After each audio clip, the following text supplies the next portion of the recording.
Hallelujah. In John 16:33, Jesus reminds us that I have told you these things, that in me you may have peace. In this world you have lots of trouble, but take heart, I have overcome the world. Let's sing this Malayalam song and give glory to the Lord.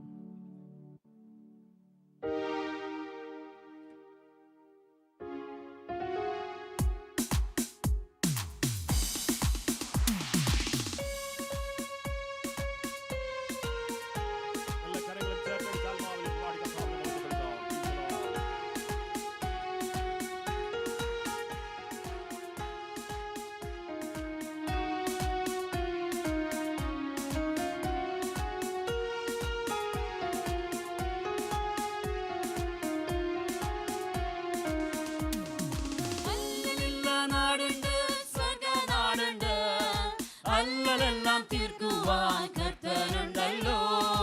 അല്ലലില്ല നാടുണ്ട്, സ്വർഗനാടുണ്ട്. അല്ലലെല്ലാം തീർക്കുവാൻ കർത്തനുണ്ടല്ലോ. അല്ലലെല്ലാം തീർന്നിടും, hallelujah പാടിടും, hallelujah പാടിടും, hallelujah. അല്ലലെല്ലാം തീർന്നിടും, hallelujah പാടിടും, hallelujah പാടിടും, hallelujah.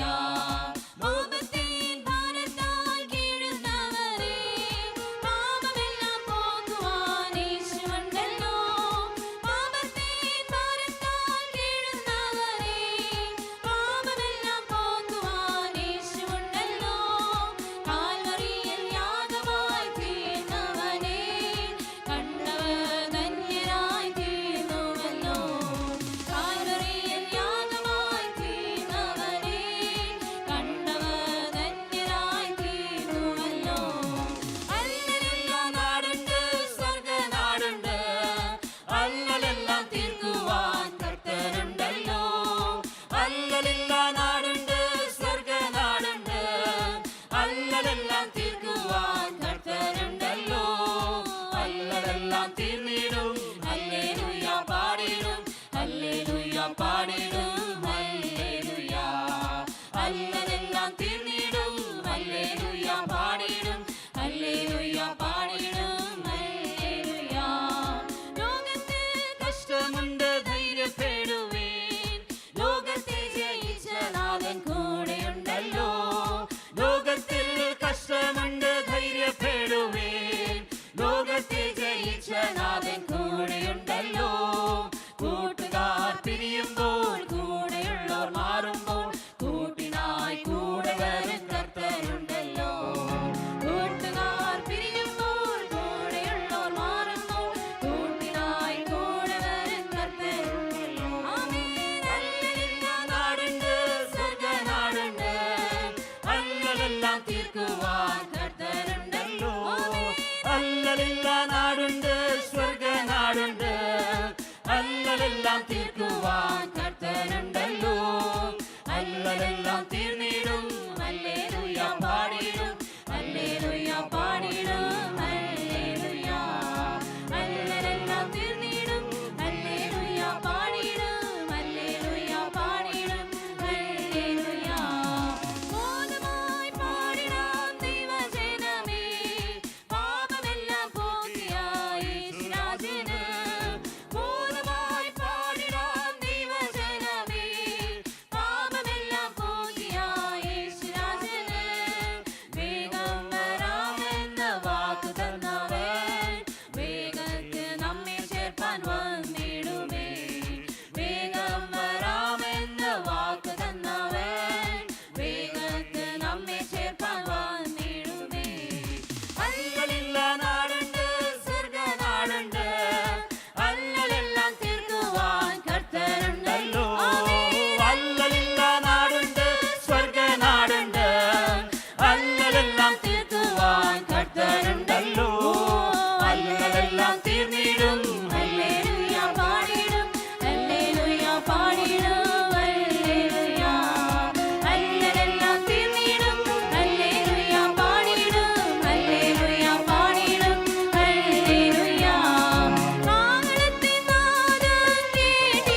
അതിശയമേ ദൈവത്തിൻ സ്നേഹമേ മനോഹരമേ അത് ചിന്തയിലടങ്ങാ സിന്ധു സമാനമായി സാന്ത്വനം കാണുന്നു ഞാൻ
അതിശയമേ ദൈവത്തിൻ സ്നേഹം എത്ര മനോഹരമേ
Hallelujah. Thank you, Father Lord. Thank you for this wonderful evening, of Father Lord. You have given, Father Lord, to gather in this house, Father Lord. Lord, we bring, Father Lord, each and every one of us, Father Lord, into your mighty hands tonight, Father Lord. Lord, as we gather here, Father Lord, to have the Bible study, Father Lord. Yes, Lord, prepare our hearts, Father Lord, and our minds, Father Lord.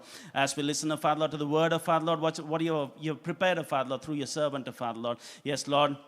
Renew our souls, Father Lord, tonight, Father Lord. Lord, we pray, Father Lord, for the people, Father Lord, who are coming, Father Lord, on their way, Father Lord. Lord, let your presence, Father Lord, be with them, Father Lord. Lord, bring them, Father Lord, to the shelter, Father Lord, safely, Father Lord. Lord, whoever has gathered here, Father Lord, let them be, Father Lord, blessed, Father Lord, through the word tonight, Father Lord. Yes, Lord, we know, Father Lord, your word, Father Lord, brings light, Father Lord, to our lives, Father Lord. Yes, Lord, as we prepare, Father Lord, ourselves, Father Lord. Lord, bless the man of God, Father Lord, who has come here, Father Lord, all the way from India, Father Lord. Yes, Lord, we have prayed for him, Father Lord, to be here, Father Lord, in this land of Perth, Father Lord. Yes, Lord, thank you for listening to our prayers, Father Lord. Thank you for making, Father Lord. Yes, Lord, it happened, Father Lord. Yes, Lord, we believe, Father Lord, you have brought, Father Lord, Pastor Chase, Father Lord, to Perth, Father Lord, with a plan and purpose, Father Lord. Lord, let him be filled, Father Lord, with your Holy Spirit tonight, Father Lord. Lord, help us, Father Lord, to, Father Lord, concentrate upon your word, Father Lord. Focus upon you tonight, Father Lord. Lord, let you, Father Lord, be the sole focus of our lives tonight, Father Lord. Lord, help us, Father Lord, to transform our lives, Father Lord, through your word, oh Father Lord. Lord, we believe, oh Father Lord, that your word, oh Father Lord, is the same, oh Father Lord, yesterday, today, and tomorrow, oh Father Lord. Yes, Lord, we believe, oh Father Lord, you're the same Lord, oh Father Lord, who is never going to change, oh Father Lord. Yes, Lord, we believe, oh Father Lord, you're the same Lord, oh Father Lord, who died for our sins, oh Father Lord.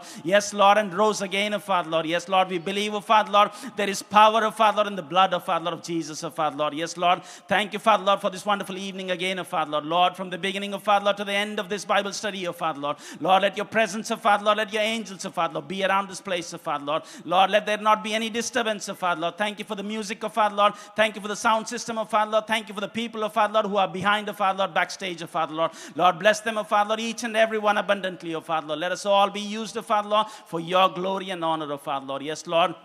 Every glory, honor, and praise, of Father Lord, belongs to you, O Father Lord. I pray this prayer, of Father Lord, in Jesus' sweet and matchless name. Amen. Amen. Amen. Please be ദയവായി seated. നിങ്ങൾക്ക് ഇരിക്കാമല്ലോ. ഇരിക്കുന്ന സമയത്ത് ഇവിടെ മുമ്പിൽ കുറച്ചധികം chair vacant ആയിട്ടുണ്ട്. ബാക്കിൽ നിൽക്കുന്ന പ്രിയപ്പെട്ടവർ മുമ്പിലേക്ക് കടന്നു വന്നിരിക്കുകയാണെങ്കിൽ നമുക്ക് സ്ഥലം അവിടെ സേവ് ചെയ്യാനായിട്ട് കഴിയുമല്ലോ. ദയവായി ഇത് ശ്രദ്ധിക്കണമെന്ന് കർത്താവിൻ്റെ നാമത്തിൽ ഞാൻ അപേക്ഷിക്കുന്നു.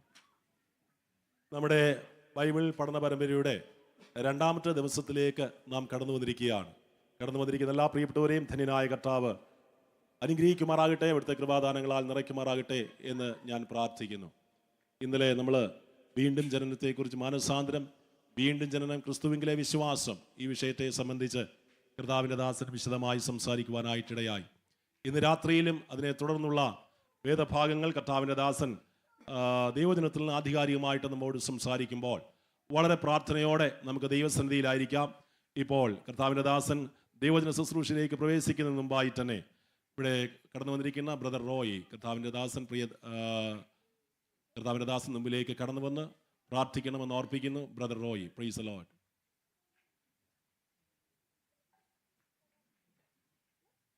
എല്ലാവരും പ്രാർത്ഥനയോടെ ആയിരിക്കണമേ. കർത്താവിൻ്റെ ദാസൻ ഇപ്പോൾ വചന ശുശ്രൂഷയുടെ അനുഗ്രഹത്തിനായിട്ട് പ്രാർത്ഥിക്കും. എല്ലാവർക്കും തലകളെ വണക്കി പ്രാർത്ഥിക്കാം.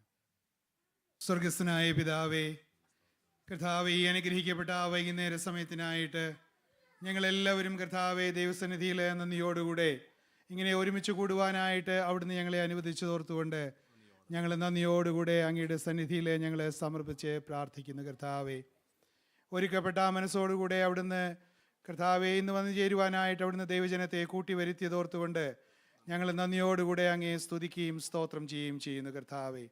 കർത്താവെ, പ്രിയദാസനെ അവിടുന്ന് ക്ഷേമത്തോടുകൂടെ കൂട്ടിവരുത്തുകയും ഞങ്ങളുടെ ഇടയിൽ ദൈവവചനം സംസാരിക്കുവാനായിട്ട് ഞങ്ങൾക്ക് വേണ്ടി ഒരുക്കി കൊണ്ടുവന്നതിനായിട്ട് സ്തോത്രം. കർത്താവെ, ഒരുക്കപ്പെട്ട മനസ്സോടുകൂടെ ഞങ്ങൾ ഇരിക്കുവാനും കർത്താവെ ഞങ്ങളോട് അവിടുന്ന് ആത്മാവിലൂടെ സംസാരിക്കുവാൻ അവിടുന്ന് ഒരുക്കുന്ന ദൈവവചനം ഞങ്ങളിലേക്ക് നൽകുവാനും അവിടുന്ന് ഇടയാക്കി തീർക്കണമേ എന്ന് ഞങ്ങൾ പ്രാർത്ഥിക്കുന്നു.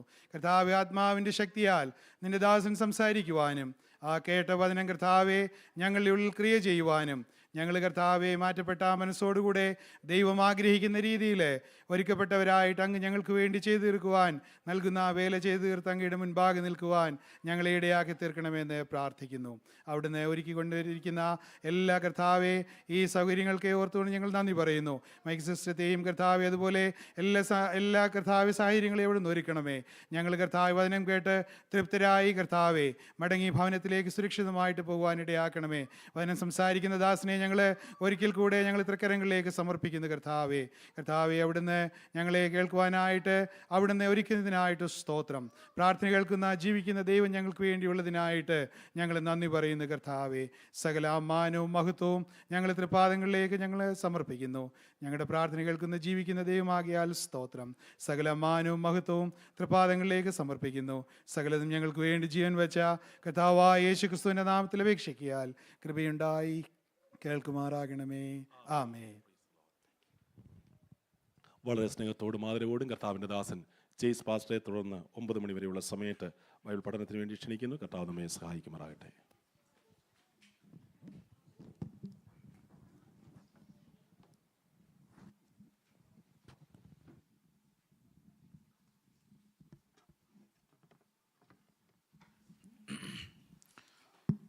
Price the Lord. നിങ്ങൾക്കെല്ലാവർക്കും കർത്താവായ യേശു ക്രിസ്തുവിൻ്റെ നാമത്തിൽ സ്നേഹവന്ദനത്തെ അറിയിക്കുന്നു. നമ്മൾ ഇന്നലെ വീണ്ടും ജനനം എന്ന വിഷയത്തെക്കുറിച്ചാണ് സംസാരിച്ചത്. രക്ഷ നമ്മൾ അനുഭവിക്കുന്നതിൽ ഏറ്റവും ആദ്യം നടക്കുന്ന കാര്യം റീജനറേഷനാണ്, വീണ്ടും ജനനമാണ്. ഓർഡോ സല്യൂട്ടിസ് എന്ന് പറയും, ദ ഓർഡർ ഓഫ് സാൽവേഷൻ. അതിൽ സ്വർഗീയമായ കാര്യങ്ങൾ, നമ്മുടെ ബുദ്ധിക്കെത്താത്ത കാര്യങ്ങൾ അനേകമുണ്ട്. ദൈവത്തിൻ്റെ തിരഞ്ഞെടുപ്പും അങ്ങനെയുള്ള കാര്യങ്ങൾ എല്ലാം വിട്ടാൽ നമ്മൾ അനുഭവിക്കുന്ന ആ സാൽവേഷൻ തുടങ്ങുന്നത് വചനത്തിൻ്റെ കേൾവി, വചനത്തിൻ്റെ കേൾവിയിൽ നമുക്ക് വരുന്ന വീണ്ടും ജനനം, റീജനറേഷൻ, രൂപാന്തരം. ഈ റീജനറേഷൻ എന്ന് പറയുന്നത് നമ്മളൊരു പുതിയ സൃഷ്ടിയായി മാറുന്നതാണ്. ഇന്നലെ നമ്മൾ കണ്ടു, the old is gone and the new has come. ഈ റീജനറേഷൻ സംഭവിക്കുമ്പോൾ തന്നെ നമുക്ക് നമ്മളിൽ നടക്കുന്ന കുറേ കാര്യങ്ങളുണ്ട്. That's how we begin the journey of our salvation. Now we know that the regeneration is by water and the Spirit. When the word of God is preached, the water and the Spirit makes us a new creation. It's through the listening of the word മാവനാലുമുള്ള വീണ്ടും ജനനം നമുക്ക് ലഭിക്കുന്നു. ആ കേൾക്കുമ്പോഴാണ് ചില അത്ഭുതങ്ങൾ നമ്മുടെ അതുവരെ ഒരു അത്ഭുതമില്ലാത്ത ജീവിതത്തിൽ സംഭവിക്കുന്നത്. അതെങ്ങനെയാണ് സംഭവിക്കുന്നത്? നമ്മളിതിനെ കണ്ടു, water and the Spirit. It's a reference to the book of Ezekiel chapter 36 verse 25 onwards. There we see the Lord would sprinkle clean water upon all, and everyone will be cleansed of their filthiness and also from all the idols. And that old stony heart will be removed, and you will be given a new heart. Water cleanses you of all your filthiness, or the idols that you so deeply adored. നമ്മൾ വളരെ ഡീപ്പായിട്ട് adore ചെയ്യുന്ന, നമ്മുടെ ജീവിതത്തിൽ ചെറുപ്പം തൊട്ടേ നമ്മൾ വലുതെന്ന് വിചാരിച്ച് പൂജിച്ച് ലാളിച്ച് കൊണ്ട് നടക്കുന്ന ആ വിഗ്രഹങ്ങളുടെ പൊളിച്ചു മാറ്റലാണ് ആ വെള്ളത്തിലൂടെ സംഭവിക്കുന്നത്. ഇതിനെ നമ്മൾ തിത്തോസിൻ്റെ ലേഖനത്തിൽ വായിക്കുമ്പോൾ we are saved by the washing of regeneration. അതായത് നമ്മളെ പുനർജനനത്തിനായുള്ള കഴുകൽ എന്നാണ് ഇവിടെ പറയുന്നത്. വാഷിംഗ് ഓഫ് റീജനറേഷൻ, അത് മലയാളത്തിൽ പറയുന്നത് പുനർജനന സ്നാനം. And the renewal of the Holy Spirit, ദൈവത്തിൻ്റെ ആത്മാവിൻ്റെ സമൃദ്ധിയായ ദാനം. ഇത് രണ്ടും നമ്മൾ സംഭവിക്കുമ്പോഴാണ് ഒരാൾ വീണ്ടും ജനിക്കുന്നത്. Man is born again by two agents, by water and by spirit. But all this happened because of the word of God being preached and listened, and it opens our heart. Okay, it opens the eye of the heart. അപ്പോൾ ഈ ഒരു പഴയതിൻ്റെ ജഡത്താലുള്ളതിൻ്റെ നീങ്ങിപ്പോക്ക് and ആത്മാവിനാലുള്ളതിൻ്റെ വരവ്, ഇത് സംഭവിച്ചു കഴിയുമ്പോൾ നമ്മുടെ life ഇന്നലെ വരെ ഉണ്ടായിരുന്ന പോലെയല്ല. We are not living by the old principles, we are living by faith. ഈ ഒരു ലൈഫിലുള്ള മാറ്റത്തെയാണ് നമ്മൾ കൺവേർഷൻ എന്ന് പറയുന്നത്.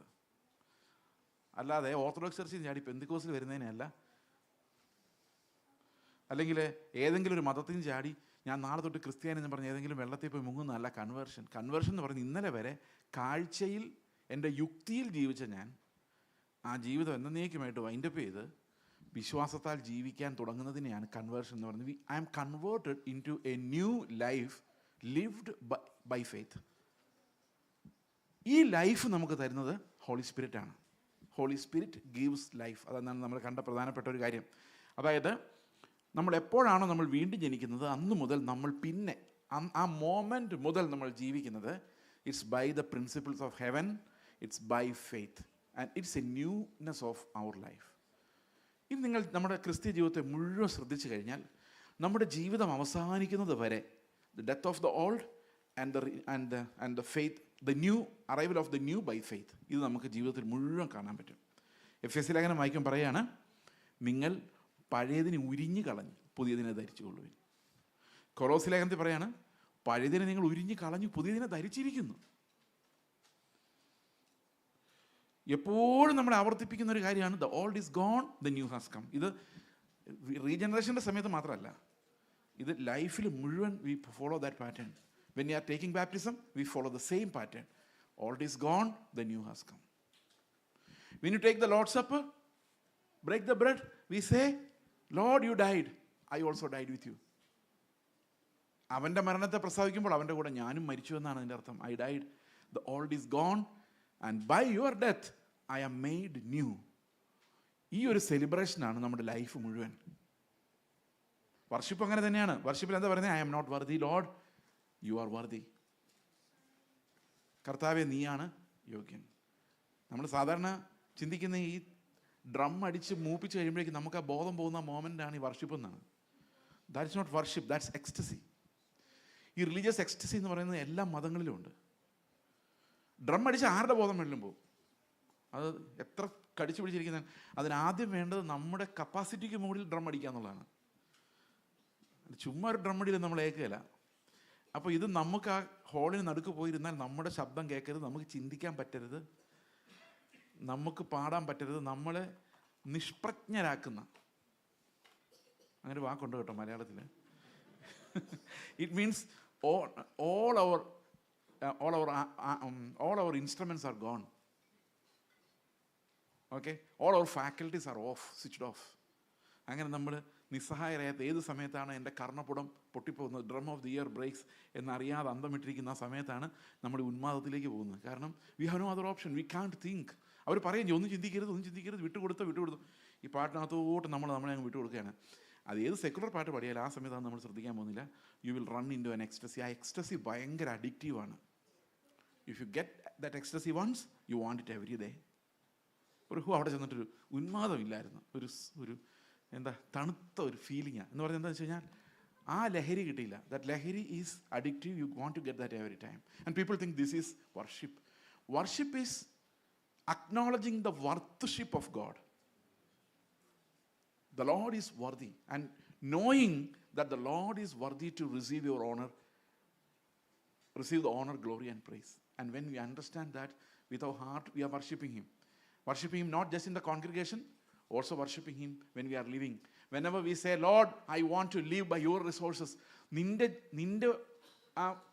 ആത്മാവിൻ്റെ ദാനങ്ങൾ കൊണ്ട് ജീവിക്കാനാണ് എനിക്കിഷ്ടം, എൻ്റെ യുക്തി കൊണ്ടോ ബുദ്ധി കൊണ്ടോ അല്ല എന്ന് പറയുമ്പോൾ ഞാൻ അവനെ മഹത്വപ്പെടുത്തുകയാണ്. കാരണം I am acknowledging that his riches are the real riches. ഞാൻ പറയാണ് ഈ ഷർട്ട് നല്ലതാണെന്ന് നിങ്ങൾ ആരെങ്കിലും പറഞ്ഞാൽ, അങ്ങനെ പറയാൻ സാധ്യതയില്ല. പറയുകയാണെങ്കിൽ ഇത് ഇന്ന ആൾ മേടിച്ച് തന്നാന്ന് ഞാൻ പറഞ്ഞാൽ അയാൾക്കാണ് ഇതിൻ്റെ മഹത്വം, അല്ലേ? ആണ്. അതുപോലെ ഞാൻ ജീവിക്കുന്ന ക്രിസ്തുവിനാലാന്ന് പറയുമ്പോൾ എൻ്റെ ലൈഫിലെ ജീവൻ്റെ പുതുക്കം brings glory to the Lord. That's the intelligent worship when our body also submits in worship to the Lord and it is sacrificed, its passions. Appo regeneration brings us to that new divine life, and every day we live that life in the spirit, okay, by faith. അതിനാണ് ആത്മാവ് ജീവിപ്പിക്കുന്നു നമ്മൾ പറയുന്നത്. ഓരോ ദിവസവും നമ്മൾ എങ്ങനെ ജീവിക്കുന്നു? വിശ്വാസത്താൽ ആത്മാവിൽ ജീവിക്കുന്നു. നമ്മൾ ഇന്നലെ കണ്ടത് ഈ എങ്ങനെയാണ് ഈ ദൈവത്തിൻ്റെ ആത്മാവ് ഈ കൺവേർഷൻ നമ്മളിൽ വരുത്തുന്നത്. How are we converted? ഈ കൺവേർഷൻ്റെ ഉത്തരവാദിത്വം ആർക്കാണ്? കൺവേർഷൻ വരുത്തുന്നതിന് ദൈവത്തിൻ്റെ ആത്മാവ് ചെയ്യുന്ന ചില കാര്യങ്ങളുണ്ട്. അത് യോഹന്നാൻ്റെ സുവിശേഷത്തിലാണ് ഏറ്റവും വ്യക്തമായിട്ട് അത് രേഖപ്പെടുത്തപ്പെട്ടിരിക്കുന്നത്. ആത്മാവ് എന്തൊക്കെയാണ് ചെയ്യുന്നത്? How does the Holy Spirit of God convert us? ഞാൻ സാധാരണ ഈ റീജനറേഷനെ കുറിച്ച് ചിന്തിക്കുമ്പം ഞാൻ ഇന്നലെ നിങ്ങളോട് പറഞ്ഞെന്നാണ് എൻ്റെ ഓർമ്മ. ഇനി പറഞ്ഞില്ലെങ്കിൽ ഇപ്പോൾ പറഞ്ഞിരിക്കുന്നു. ഓക്കെ, നമ്മുടെ ജീവിതം ഒരു മെഴുകുതിരി പോലെയാണ്, ഒരു കാൻഡിൽ പോലെയാണ്. ഒരു കാറ്റടിക്കുമ്പോൾ അത് അണഞ്ഞു പോകുന്ന വളരെ ഫിക്കിളായിട്ടുള്ള ഒരു കാൻഡിൽ. ഏതൻ തോട്ടത്തിൽ വെച്ചാൽ കാൻഡിൽ അണഞ്ഞു പോയി. Spirit is there but no life. അപ്പോൾ ആത്മാവ് പിന്നെ സമൃദ്ധിയായി നമ്മുടെ മേലേക്ക് നൽകപ്പെട്ടപ്പോഴേക്കും ഇത് വീണ്ടും ജ്വലിച്ചു. കാരണം വേറൊരു മെഴുകുതിരി, ഒരു ഡിവൈൻ കാൻഡിൽ വന്നിട്ട് നമ്മുടെ ഈ ആത്മാവിനെ തൊട്ടപ്പോൾ ജീവൻ പ്രാപിച്ചു. വീണ്ടും ഈ മെഴുകുതിരി എന്ത് ചെയ്തു? പക്ഷെ നമ്മുടെ കയ്യിലിരിപ്പ് ശരിയല്ലാത്തതുകൊണ്ട് ഏത് സമയത്തും അണഞ്ഞു പോകാമെന്നുള്ളതുകൊണ്ട് ദൈവത്തിൻ്റെ ആത്മാവ് എന്ത് ചെയ്യുന്നു? വിട്ടുപോകാതെ തുടർച്ചയായി ആ ജീവൻ നമുക്ക് തന്നുകൊണ്ട് കത്തിച്ചുകൊണ്ടേയിരിക്കുന്നു. അതുകൊണ്ടാണ് നമ്മൾ പറയുന്നത് എന്നുള്ളിൽ എന്നും വസിച്ചിടുവാൻ സ്വർഗ മണ്ഡപം വിട്ടിറങ്ങി വന്ന എന്ന് പറഞ്ഞതിൻ്റെ അർത്ഥം ആ ആത്മാവ് നമ്മിൽ വന്ന് തുടർച്ചയായി ക്രിസ്തുവിനെ നമുക്ക് വെളിപ്പെടുത്തി തന്നുകൊണ്ടേയിരിക്കുന്നു. That Holy Spirit reveals us continuously who Christ is and what would He have done. ഈ റെവലേഷനെയാണ് നമ്മൾ സ്പിരിച്വൽ ലൈഫ് എന്ന് പറയുന്നത്. Spiritual life is not a life that you live by your force. Spiritual life is a life impacted by the Holy Spirit, and it is always by the power of God. ഈ ഒരു ലൈഫിലേക്കാണ് കർത്താവ് നമ്മളെ convert ചെയ്യുന്നത്. ഇപ്പോൾ ദൈവത്തിൻ്റെ ആത്മാവ് നമ്മൾ എന്ത് ചെയ്യുന്നു? വീണ്ടും ജനിച്ച ഓരോരുത്തരെയും ദൈവത്തിൻ്റെ ആത്മാവ് ഒരു പുതിയ സ്റ്റൈലിലേക്ക്, ഒരു പുതിയ ജീവിത നിലവാരത്തിലേക്ക് അല്ലെങ്കിൽ കാഴ്ചപ്പാടിലേക്ക് നമ്മളെ കൺവേർട്ട് ചെയ്യുന്നത്. ഇതിനെയാണ് നമ്മൾ കൺവേർഷൻ എന്ന് പറയുന്നത്, അല്ലാതെ മതം മാറുന്നതിനെയല്ല. ഇവിടുത്തെ പ്രോബ്ലം എന്ന് വെച്ച് കഴിഞ്ഞാൽ, നമ്മുടെ നാട്ടിലെ പ്രോബ്ലം റീജനറേഷൻ ആൻഡ് കൺവേർഷൻ, ഇത് രണ്ടും നടക്കുന്നില്ല. ഇപ്പോൾ റീജനറേഷനും കൺവേർഷനും നടക്കാത്തതുകൊണ്ട് നമ്മൾ പഴയ ആൾക്കാർ തന്നെയാണ്. അപ്പുറത്തെ കുപ്പിയിൽ നിന്ന് ചാടി ഇപ്പുറത്തെ കുപ്പിയിൽ എന്ന് പറഞ്ഞു. അപ്പുറത്തെ കുപ്പി ഉരുണ്ട കുപ്പി ആയിരുന്നുകൊണ്ട് ഉരുണ്ടിരുന്നു, ഇപ്പുറത്തെ കുപ്പി സിലിണ്ടർ പോലെ ഇരുന്നുകൊണ്ട് ഇപ്പോൾ സിലിണ്ടർ പോലെ ഇരിക്കുന്നു. Other than that, the substance has not changed, the old has not gone. അന്നത്തെ അതേ കൊതിയും ആഗ്രഹങ്ങളും അതേ ലൗകികതയും അതേ സ്വഭാവമായിട്ട് ഇവിടെ ചാടിയിരിക്കുന്നു. So what is missing in our churches? We don't listen to the messages on regeneration, how to be regenerated, how to be converted, and how that happens. അതിന് തക്കതായ വചനം, നമ്മളെ വീണ്ടും ജനിപ്പിക്കുന്ന വചനം, രക്ഷയ്ക്കുതകുന്ന വചനത്തിൻ്റെ പ്രസംഗം ഇല്ലാതായി ഇത് ചുമ്മാ ബുദ്ധി കൊണ്ട് പഠിച്ചും ചുമ്മാ കൈയടിച്ചും ബഹളം വെച്ചും without knowing the treasure of Christ, treasures in Christ, we are wasting this life claiming to be Christians.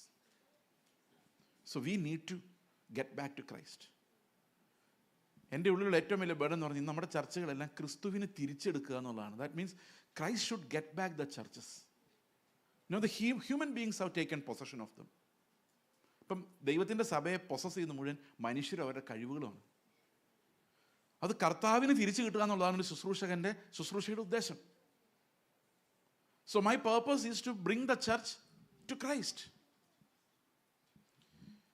ഞാൻ പലപ്പോഴും ഈ അടുത്ത കാലത്ത് ചിന്തിച്ചൊരു കാര്യമാണ്, ശരിക്കുമുള്ള ദൈവത്തിൻ്റെ എതിരാളി എന്ന് പറയുന്ന മനുഷ്യൻ തന്നെയാണ്, not the devil as some Pentecostals make it out to be. മനുഷ്യനാണ് ഏറ്റവും വലിയ ശത്രു. കാരണം സാത്താൻ ഒരിക്കലും പറഞ്ഞിട്ടില്ല, ഞാനൊരു ദൈവമാണ്, നീ എൻ്റെ കൂടെ പോരെ, ആ ദൈവത്തെ വിട്ടിട്ട്. അങ്ങനെയല്ല ആദമിനോടും ഹവ്വയോടും പറഞ്ഞത്. ഞാൻ പറയുന്നത് അനുസരിച്ചാൽ യു വിൽ ബിക്കം ഗോഡ് എന്നാണ് പറഞ്ഞത്. അത് മാത്രമല്ല, Satan is A helpless being.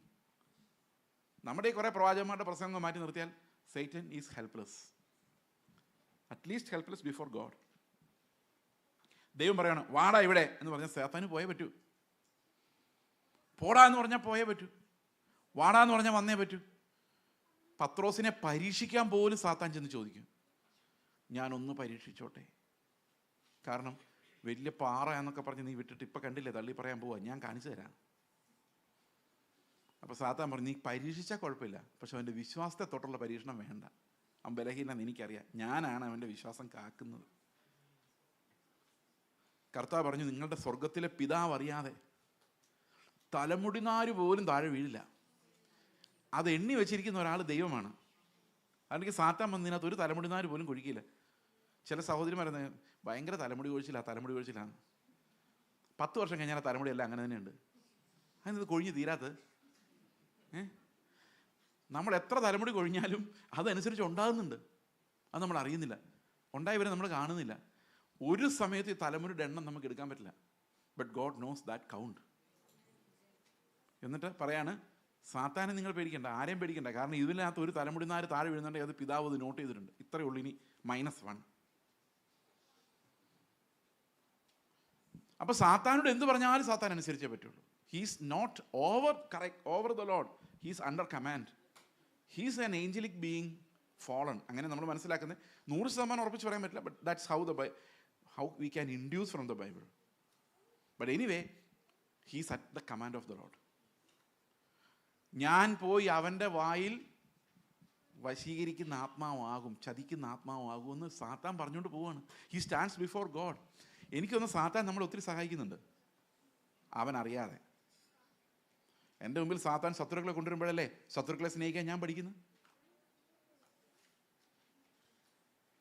ആണോ? എനിക്ക് കഷ്ടങ്ങളും വിഷമങ്ങളും വരുമ്പോഴല്ലേ എനിക്ക് കർത്താവ് മാത്രമേ ഉള്ളൂ എന്ന് എനിക്ക് മനസ്സിലാകുന്നത്. നമുക്ക് സാത്താൻ ശത്രുവാണ്, കാരണം അവൻ്റെ ട്രിക്കുകളാണ് പ്രശ്നം, അവൻ്റെ ശക്തിയല്ല. ഞാൻ ഇന്നലെ നിങ്ങളോട് പറഞ്ഞില്ലേ, ഈ സാത്താൻ നമ്മളെ ട്രിക്ക് ചെയ്ത് അവനെ ഭയങ്കര ശക്തിയാ നമ്മളെ കൊണ്ട് പറയിപ്പിച്ചു. അതാണ് അവൻ്റെ ട്രിക്ക്. ഇപ്പം വിശ്വാസികളാണ് പറയുന്നത് സാത്താന് ഭയങ്കര ശക്തിയാണ്. ദൈവത്തിൻ്റെ ശക്തി എല്ലാവർക്കും വിശ്വാസമില്ല. സാത്താൻ്റെ ശക്തി അതാണ് അവൻ്റെ തന്ത്രം. ഇപ്പം ആർക്കാ വർഷിപ്പ് പോകുന്നേ? വർദ്ധി ഈസ് ദ ലാംബ് എന്നൊക്കെ പറഞ്ഞ് പാടിയിട്ട് അങ്ങോട്ട് ഇറങ്ങിയിട്ട് സാത്താന് ഭയങ്കര ശക്തിയാണ്. Blessing and honour, glory and power be unto the Ancient of Days. നല്ല ആരാധന ഇറങ്ങിയിട്ടുണ്ട്. പവറൊക്കെ സാത്താനാ. അപ്പൊ ശരിക്കും നമ്മുടെ ഹൃദയം കൊണ്ട് ആരാധിക്കുന്ന ആരെയാ? പണ്ട് ചെറുപ്പത്തിൽ ഞങ്ങൾ പിള്ളേർ, അയൽവക്കത്തെ പിള്ളേർ കളിക്കുമ്പം പറയുന്നത്, എൻ്റെ അപ്പനാണോ നിൻ്റെ അപ്പനാണോ ശക്തി, അടിച്ചാൽ താഴെ വീഴുന്നത് ആര് താഴെ വീഴും? എൻ്റെ അപ്പം മിലിറ്ററിക്കാരനായിരുന്നുകൊണ്ട് എനിക്കത് വലിയ ഗമയായിരുന്നു. ഒന്നും അല്ലെങ്കിൽ അടിച്ച് താഴെ വീഴാൻ പറ്റില്ല, തോക്കെടുത്ത് ഒടി വയ്ക്കും എന്നുള്ളതായിരുന്നു എൻ്റെ ഒരു ധൈര്യം. അപ്പോൾ ആർക്കാണോ ശക്തി അയാൾക്കാണ് ഗ്ലോറി. നിങ്ങളുടെ ജീവിതത്തിൽ മുഴുവൻ സാത്താൻ ശക്തി എന്ന് പറഞ്ഞുകൊണ്ടിരുന്ന glory you are giving him.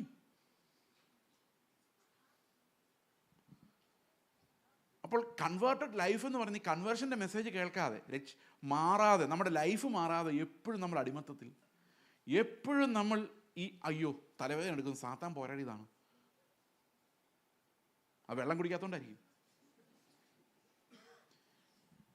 പക്ഷെ മനുഷ്യന്റെ സ്വഭാവം അങ്ങനെയല്ല. He's the enemy. ഇത് എനിക്ക് മനസ്സിലായത് മത്തായിയുടെ സുവിശേഷം 16-ാം അധ്യായത്തിൻ്റെ 17-ാം വാക്യം വായിച്ചപ്പോഴാണ്. അവിടെ കർത്താവ് പത്രോസിന് പറയാണ്, ബറയോന ശീമോനെ നീ ഭാഗ്യവാൻ, ജഡരക്തങ്ങളല്ല സ്വർഗസ്ഥനായ എൻ്റെ പിതാവത്രേ നിനക്കിത് വെളിപ്പെടുത്തിയത്. അപ്പൊ ഭാഗ്യവാനായ സ്വർഗത്തിൻ്റെ പിതാവിൽ നിന്ന് ഡയറക്റ്റ് റെവലേഷൻ കിട്ടിയ ആൾ ഇവിടെ നിൽക്കുകയാണ്. അത് 17-ാം വാക്യത്തിലാണ് പുള്ളി അവിടെ നിൽക്കുന്നത്. 23-ാം വാക്യം വായിച്ച്. അവനോ തിരിഞ്ഞ് പത്രോസിനോട്, സാത്താനെ എന്നെ വിട്ടുപോ. അപ്പൊ 7 വാക്യം കഴിഞ്ഞപ്പം ഈ ഭാഗ്യവാനായ വെളിപ്പാടുകാരൻ ആരായി മാറി? സാത്താനായി മാറി. ഈ സമയത്ത് ഇവൻ ഏതെങ്കിലും ഡെവിൾ വർഷിപ്പിന് പോയായിരുന്നോ? ഇല്ല. യേശുവിനെ തള്ളി പറഞ്ഞോ? അത് പിന്നെയാ, തള്ളി പറഞ്ഞില്ല. ക്രിസ്തുവിനെ കൂടുതൽ സ്നേഹിച്ചതേ ഉള്ളൂ. കാരണം ഈ പൊക്കി പറയുമ്പോൾ എന്തായാലും നമുക്കൊരു സ്നേഹം വരും. കർത്താവ് ഇവനെ പൊക്കി പറഞ്ഞു കഴിഞ്ഞപ്പോൾ ഇവന് ഭയങ്കര സ്നേഹമായി. സ്നേഹം കൂടിയപ്പോഴാവും പറഞ്ഞത്, നിനക്കിതൊന്നും സംഭവിക്കരുത്, യെരുശലേമിലേക്ക് പോയാൽ നീ മരിക്കും എന്നൊക്കെ പറഞ്ഞ് എന്നെ വിഷമിപ്പിക്കരുത്. അങ്ങനെ സ്നേഹം കൂടിപ്പോയതാ. അപ്പോൾ അവൻ ആരായി മാറി? സാത്താനായി മാറി. ആലോചിച്ച്.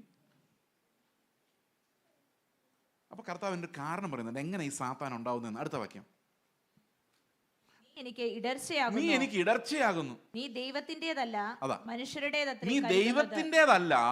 മനുഷ്യരുടേതത്രേ കരുതുന്നത് എന്ന് പറഞ്ഞു.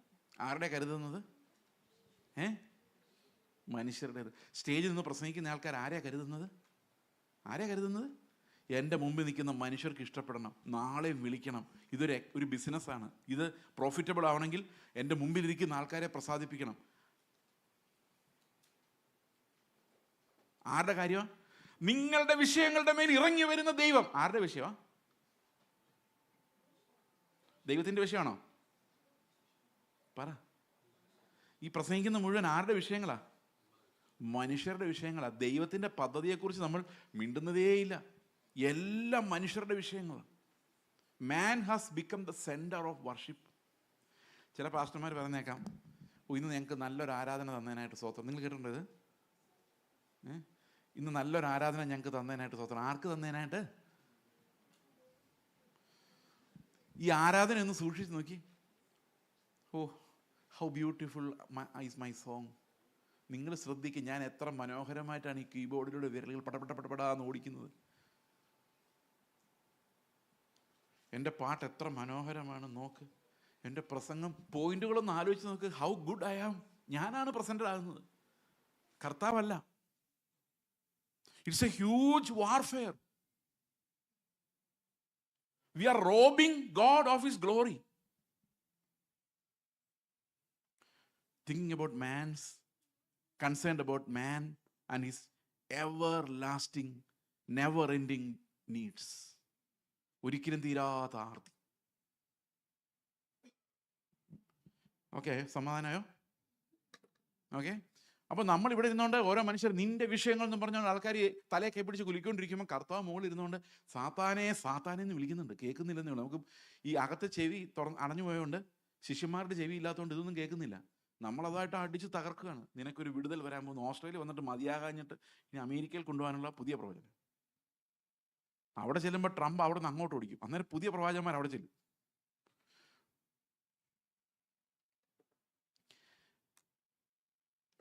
സമാധാനമായില്ലേ? ഏകദേശം.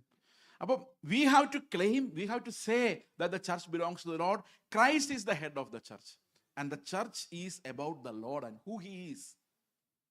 A converted Christian, a Christian is not living about himself, he is living about because of God, because of Christ. ഇതിനെയാണ് നമ്മൾ കൺവേർട്ടഡ് ലൈഫ് എന്ന് പറയുന്നത്. ഇതെങ്ങനെയാണ് ദൈവത്തിൻ്റെ ആത്മാവ് നമുക്ക് തരുന്നത്? അങ്ങോട്ട് പോകുന്നതിന് മുമ്പ് ഈ കൺവേർട്ടഡ് ലൈഫ് ഓപ്പറേറ്റ് ചെയ്യുന്നത് എങ്ങനെയാണ് എന്ന് നമുക്ക് മനസ്സിലാക്കേണ്ടതായിട്ടുണ്ട്. So conversion comes instantly, but it comes through two different gifts that God gives us simultaneously. അതായത് 2 ഗിഫ്റ്റുകൾ ഈ റീജനറേറ്റഡ് ആകുന്ന ഒരാൾക്ക് ആ സമയത്ത് തന്നെ ഇൻസ്റ്റൻറ്റേനിയസ്ലി, ആകാശവും ഭൂമി ഉണ്ടാകട്ടെ എന്ന് പറഞ്ഞപ്പോൾ ഒരു സെക്കൻഡ് പോലും വൈകാതെ ആകാശവും ഭൂമി ഉണ്ടായതുപോലെ നമ്മൾ റീജനറേറ്റഡ് ആകുമ്പോൾ ആ സെക്കൻഡിൽ നമ്മുടെ ഉള്ളിൽ ഉണ്ടാകുന്ന 2 കാര്യങ്ങളാണ്.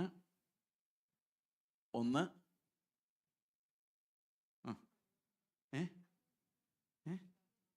മാനസാന്തരം, മറ്റൊന്ന് വിശ്വാസം. വീണ്ടും ജനനം സംഭവിക്കുന്ന മോമെന്റിൽ നമ്മുടെ ലൈഫിലേക്ക് ആ സെക്കൻഡിൽ നമുക്ക് കിട്ടുന്ന കാര്യമാണ് എന്ത്? മാനസാന്തരവും വിശ്വാസവും. ഇത് രണ്ടും ഒന്ന് തന്നെയാണ്. ഒന്ന് തന്നെയെന്ന് പറഞ്ഞു കഴിഞ്ഞാൽ without repentance there is no faith, without faith there is no repentance. നമ്മൾ സാധാരണ റിപ്പൻറ്റൻസ് എന്ന് പറയുന്നത് എന്തിനെയാണ്? അയ്യോ ഇന്നലെ ഞാൻ എൻ്റെ മക്കളോട് ചൂടായി വെറുതെ അവനെ പിടിച്ച് തല്ലി, ഒരാവശ്യമില്ലായിരുന്നു, കർത്താവ് എന്നോട് ക്ഷമിക്കണം, എൻ്റെ ദേഷ്യം, എനിക്ക് തന്നെ ദേഷ്യം വരുന്നു. ദേഷ്യമെന്ന് എനിക്ക് തന്നെ ദേഷ്യമാണ്, എന്നെ ഇതിനകത്ത് വിടുവിക്കണമേ. അതാണ് റിപ്പൻറ്റൻസ്. എൻ്റെ പ്രിയ സഹോദരങ്ങൾ, അതൊന്നും അല്ല റിപ്പൻറ്റൻസ്. അതൊക്കെ പണ്ടത്തെ ന്യായപ്രമാണ പ്രകാരമുള്ള റിപ്പൻറ്റൻസ്. ഇതുകൊണ്ടൊന്നും ഒരു കാര്യമില്ല. ഇന്ന് നിങ്ങളാ പഴയ ജഡം ആയിരിക്കുന്നിടത്തോളം കാലം പിന്നെയും ചൂടാവും, പാമ്പായിരിക്കുന്നിടത്തോളം കാലം കൊത്തും, നായായിരിക്കുന്നിടത്തോളം കാലം കുരയ്ക്കും. പുതിയ നിയമത്തിലെ repentance is not about correcting yourself. പുതിയ നിയമത്തിലെ repentance is about denying yourself. It's sending the flesh to crucifixion. മരണത്തിന് ഏൽപ്പിക്കുന്നതാണ് ഓരോ നിമിഷവും. My flesh is given to the cross. അതാ റിപ്പൻറ്റൻസ്. I am unworthy. ഞാൻ എന്നിൽ നിന്നാണ് മാനസാന്തരപ്പെടുന്നത്, എൻ്റെ പ്രവൃത്തികളിൽ നിന്നല്ല. ഇറ്റ്സ് നോ ലോങ്ങർ ഐ എന്ന് പറയുന്നതാണ് മാനസാന്തരം. ഇറ്റ് ഈസ് ക്രൈസ്റ്റ് എന്ന് പറയുന്നതാണ് ഫെയ്ത്ത്. ഇത് റീജനറേറ്റ് ചെയ്യപ്പെടുന്ന ഒരാൾ ജീവിക്കാൻ ഉള്ള തത്വമാണ്. പലരും വിശ്വസിക്കുന്നത്, നമ്മുടെ മുമ്പിൽ ഇരിക്കുന്നവർ തന്നെ പലരും വിശ്വസിക്കുന്ന ആദ്യം വിശ്വാസം പിന്നെ വീണ്ടും ജനനം എന്നാ. അല്ലേ? അങ്ങനെയല്ലേ നമ്മൾ ചിന്തിക്കുന്നത്? ആദ്യം വിശ്വാസം വരുന്നു, അപ്പോൾ വീണ്ടും ജനിക്കുന്നു. ഈ വിശ്വാസം എന്ന് പറഞ്ഞാൽ എന്തോ? ആശിക്കുന്നതിൻ്റെ ഉറപ്പ്. അപ്പോൾ വീണ്ടും ജനിക്കാത്ത ഒരാൾക്ക് ആശിക്കുന്നതിൻ്റെ ഉറപ്പുണ്ടോ? കാണാത്ത കാര്യങ്ങളുടെ നിശ്ചയം. ആ നിശ്ചയം ഉണ്ടാവാൻ ഉള്ളിലെ കണ്ണ് തുറന്ന് കാണണ്ടേ? വേണ്ടേ? വേണോ? അതാ. അപ്പോൾ ആശിക്കുന്ന കാര്യങ്ങൾക്ക് ഉറപ്പ് വേണമെങ്കിൽ ആത്മാവിൻ്റെ ഉറപ്പ് അവന് ലഭിച്ചാലേ അവൻ ഫെയ്ത്ത് വിശ്വാസിയാകുന്നുള്ളൂ. അല്ലേ? അവൻ ആത്മാവ് അവനോട് പറയണം, നീ എൻ്റെ മകനാണ്, നീ വീണ്ടെടുക്കപ്പെട്ടിരിക്കുന്നു എന്ന ശബ്ദം കേൾക്കുമ്പോൾ എനിക്ക് വിശ്വാസം ഉണ്ടാകുന്നേ. So I need to see the new reality. I need to see the salvation with my eyes, with my inner eyes, that the Lord died for me on the cross. അത് കണ്ണ് തുറക്കാത്ത ഒരാൾക്ക് അത് കാണാൻ സാധിക്കില്ല. ഓക്കെ? ഈ റിപ്പൻറ്റൻസും ഫെയ്ത്തും എങ്ങനെയാണ് ഒരേ സമയത്ത് വർക്ക് ചെയ്യുന്നത്? അതുകൊണ്ടാണ് വീണ്ടും ജനനത്തിൽ നിന്ന് തന്നെയാണ് ഇത് ഉണ്ടാകുന്നത് പറയാനുള്ള കാരണം.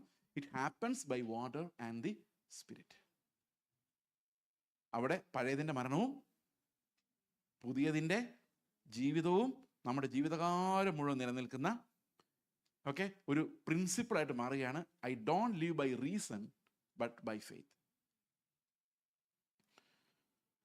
അപ്പൊ ഈ ഫെയ്ത്ത് നമുക്ക് വീണ്ടും ജനനത്താൽ ഉണ്ടാകുന്ന ഫെയ്ത്തും സാധാരണ ഒരു മനുഷ്യന് വീണ്ടും ജനനം ഇല്ലാതെ ഉണ്ടാകുന്ന ഫെയ്ത്തും തമ്മിൽ വലിയ വ്യത്യാസമുണ്ട്. ഈ വീണ്ടും ജനനം ഇല്ലാതെ ഉണ്ടാകുന്ന ഫെയ്ത്തിന്റെ പ്രത്യേകത, അതിന് നിത്യതയെക്കുറിച്ച് യാതൊരു പിടിയുമില്ല. കാരണം അത് കണ്ടിട്ടില്ല.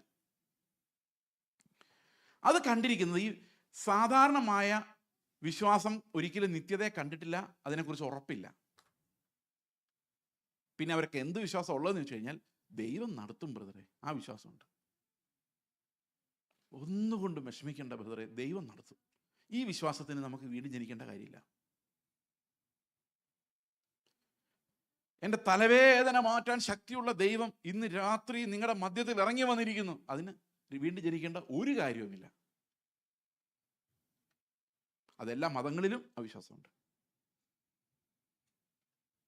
നിങ്ങൾ ഹിന്ദു മതത്തിൽ പോയാൽ അവർ തന്നെ വിശ്വസിക്കുന്നത്, ഇസ്ലാം മതത്തിൽ പോയാൽ ലോകത്തിലുള്ള എല്ലാ മതങ്ങളിലും ഈ വിശ്വാസമുണ്ട്. അവർ ഡെയിറ്റി ഈസ് പവർഫുൾ.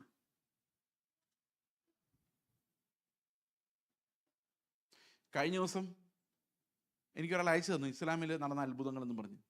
ഇതുപോലെ തന്നെ നമ്മൾ പറയുന്നത് തന്നെ അവരും പറയുന്നത്. വയറ്റിലെ മുഴ മാറി, പരമകാരുണികനായ അള്ളാഹു വയറ്റിലെ മുഴ മാറ്റി തന്നു.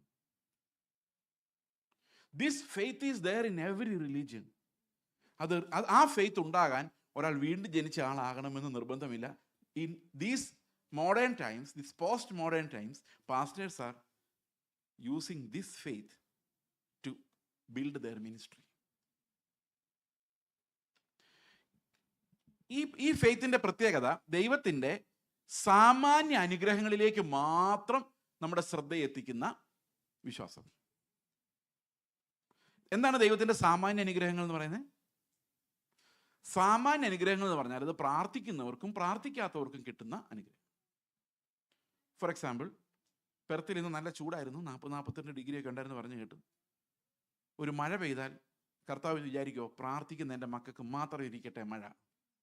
ചിന്തിക്കോ? അപ്പോൾ നോക്കിയപ്പോൾ വിശ്വാസിയുടെ വീടിന് ചുറ്റും എല്ലാം മഴ പെയ്യുന്നു. അങ്ങനെ പ്രതിഭാസം നിങ്ങൾ എവിടെയെങ്കിലും കണ്ടിട്ടുണ്ടോ? നോ.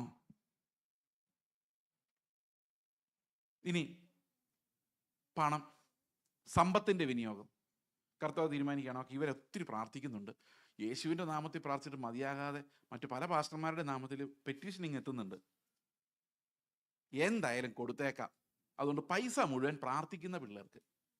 അങ്ങനെയാണോ നടക്കുന്നത്? അങ്ങനെയാണോ നടക്കുന്നത്? ആണോ അല്ലയോ? അയ്യോ, അങ്ങനെ വല്ലതും നടക്കുന്നെങ്കിൽ നമ്മൾ ആരായിരുന്നു? ഈ ഹോള് പോയി വാടകയ്ക്ക് ചോദിക്കും അല്ല, ഇതിങ്ങ് മേടിച്ചേനെ. പക്ഷെ എന്നാ ചെയ്യാനാ, നമ്മുടെ മോർട്ടേജ് ഒക്കെ തീരുമ്പോഴേക്കും നമ്മുടെ കാലം തീരാറാവും.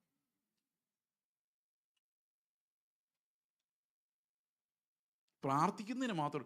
എന്നിട്ട് ഇവർ വന്നിങ്ങനെ പ്രോമിസ് തന്നുകൊണ്ടിരിക്കും, ഇപ്പൊ രാത്രിയിലാ വിടുതൽ. അതാണ് ഈ കോമൺ ഫെയ്ത്തിന്റെ മായാജാലം. ഇത് മനുഷ്യരെ ഇട്ട് കറക്കാൻ പറ്റിയ ഫെയ്ത്താണ്. ഒരു ചർച്ചിൽ 21 ദിവസം ഉപവാസ പ്രാർത്ഥന നടക്കുകയാണ്. എനിക്ക് ആ ചർച്ചിന്റെ പോക്ക് ശരിക്കും അറിയാവുന്നതുകൊണ്ട് ഞാൻ അപ്പം തന്നെ യൂട്യൂബിൽ ഇവരുടെ പ്രസംഗത്തിന് സബ്സ്ക്രൈബ് ചെയ്തു. അത് തീർന്നപ്പോൾ അൺസബ്സ്ക്രൈബ് ചെയ്തു കേട്ടോ. നമുക്കൊരു കൺട്രോളിനൊരു പരിധി ഉണ്ടല്ലോ. ആദ്യത്തെ ദിവസം പ്രസംഗം, ഇത്രയും നാളും നിങ്ങൾ കഴിഞ്ഞ അവരുടെ പാസ്റ്റർ തന്നെ ഭയങ്കര വിടുതലുകാരനാണ്, പക്ഷെ ഒന്നും നടന്നിട്ടില്ല. ഉപവാസ പ്രാർത്ഥനയ്ക്ക് എല്ലാവരും കൂടിയിരിക്കുകയാണ്, ഇപ്പോഴാണ് വിടുതൽ നടക്കുന്നത്. ഓക്കെ, അപ്പൊ കഴിഞ്ഞ ആഴ്ച പാസ്റ്റർ പറഞ്ഞായിരുന്നു വിടുതൽ എന്ന്, വർഷങ്ങളായിട്ട് പറയുന്നു, ഇതുവരെ നടന്നിട്ടില്ല.